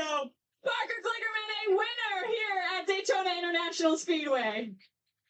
I know we're not supposed to be biased, but I'm really happy to see Parker win. I was pulling for him at the end, and I know that we're not ever going to hear the end of it, but super happy for him. He's worked really hard his entire career, and I would say that was the most humble I've ever heard Parker in a speech right there. I think he's super thankful for the opportunity, and I love the part that he talked about. He was referencing Dale Jr. He's like, as a kid, I respected Parker enough to put him in that car, and he made the most of it, Adam. It was a pretty special night. Great team effort when you think about the driver change and the execution. And I'm surprised we didn't get an interview there with Connor Zilich. If we do on the other side of the commercial break, obviously you guys will get to listen into that. We'll go over the finishing results to this race. Parker Kligerman driving the 88 car to victory lane. Connor Zilic gets his 7th win of the season, 8th of his Xfinity Series career at just the young age of 19. Justin Allgaier finishes in 2nd, 3rd for Sammy Smith, a 1-2-3 finish. Margin of victory again under caution with the yellow flag on the final lap in overtime. Sam Mayer finishes in 4th. Jesse Love rounds out the top 5 in 5th. 6th was Brandon Jones, Dean Thompson 7th, Brendan Poole 8th, Garrett Smithley 9th, and Ryan Ellis rounds out the top 10. 11th, Carson Quapple, William Sawalich 12th, Blaine Perkins 13th, Patrick Emmerling 14th, and 15th was Harrison Burton. Mason Maggio 16th, Sheldon Creed 17th, Josh Bilicki 18th, Justin Haley 19th, Jeb Burton in 20th, Joey Gase 21st, Natalie Decker 22nd, Nick Sanchez 23rd, Eric Almirola 24th, Austin Hill 25th, Leland Honeyman 26th, Kyle Seed 27th was the last car in the league lap. Cesar Baccarello 28th, Raja Crew 29th, Taylor Gray 30th, Ryan Sieg 31st, 32nd for Christian Eckes, Matt DiBenedetto 33rd, Josh Williams 34th, Daniel Dye 35th, Jeremy Clements 36th, 37th, Anthony Alfredo, and Parker Retzlaff 38th. That rounds out the field. Jeremy Clements did have the Xfinity fastest lap of the race before his departure, as he ended up running a 46.916. So he'll get that bonus point. And laps led in the race. 12 laps led for Parker Kligerman today. Zilic did not lead any from the initial starting spot. He was supposed to be on the pole, but obviously dropped to the back early, knowing they were going to make that driver swap under the first caution. Caution came out for rain at lap 12 for them to do so. 6 laps led for Justin Allgaier, who finished runner-up. 18 for Sammy Smith, who won stage 1. Allgaier also won a stage win in stage 2. So the guys who basically won all 3 stages finished 1 through 3, all for the same team in Junior Motorsports. 16 laps led, most of which in stage 1 for Sam Mayer. 14 laps led for Jesse Love. 1 for Garrett Smithley under caution. 3 for Sheldon Creed. 7 for Justin Haley. 8 for Austin Hill. 19 for Ryan Sieg. And I believe Sieg actually led the most laps in today's race before his DNF late. So only 19 laps led was enough to get the most laps led. This race did go just past its scheduled distance of 250 miles and 100 laps. I'm not sure exactly how many laps of overtime we had based off the raw feed here, but we did end up having 1 overtime finish. 2 hours, 15 minutes, 28 seconds total time on the race, 7 cautions, 22 lead changes, 38 laps under yellow, though most of which were during that rain delay issue back at stage 1. That was a very lengthy caution. Ran a lot of caution laps trying to wait out the rain. Then we had too much of it. They had to bring the cars into the pits anyways. So I believe that was 12 or 13 caution laps on both sides of the red flag out of the 38, and then about 25 the rest of the way with the other 6 yellows. So final playoff standings, I don't have anything yet. They have not showed that on the CW. This is their first commercial break they're on post-race. So I'm going to have to go off the air. I know it's kind of quick into the post-race. For one, we don't usually do post-races for the Xfinity or Truck Series races. Another thing is I got to get to work tomorrow at 4:45 in the morning. I have to get up. So I'm closing in on just about 5 hours away from my alarm clock going off. So I'm going to hop out of here. We will be back again tomorrow evening at 7 p.m. Eastern for the NASCAR Cup Series race. Congratulations to Junior Motorsports. Congratulations to Parker Kligerman and Connor Zilic, co-winners of tonight's race here at Daytona. Had a fun one bringing you guys the action. A little bit of a lengthy one with the delays that we ended up having, but thanks for staying tuned in throughout, and I will see you guys tomorrow afternoon. Hopefully weather is better, and we won't have any issues at all throughout the course of our 400-mile race, the Coke Zero Sugar 400. Have a good rest of your Saturday night, everyone. I'll see you guys back and better than ever about 21 or so hours from now.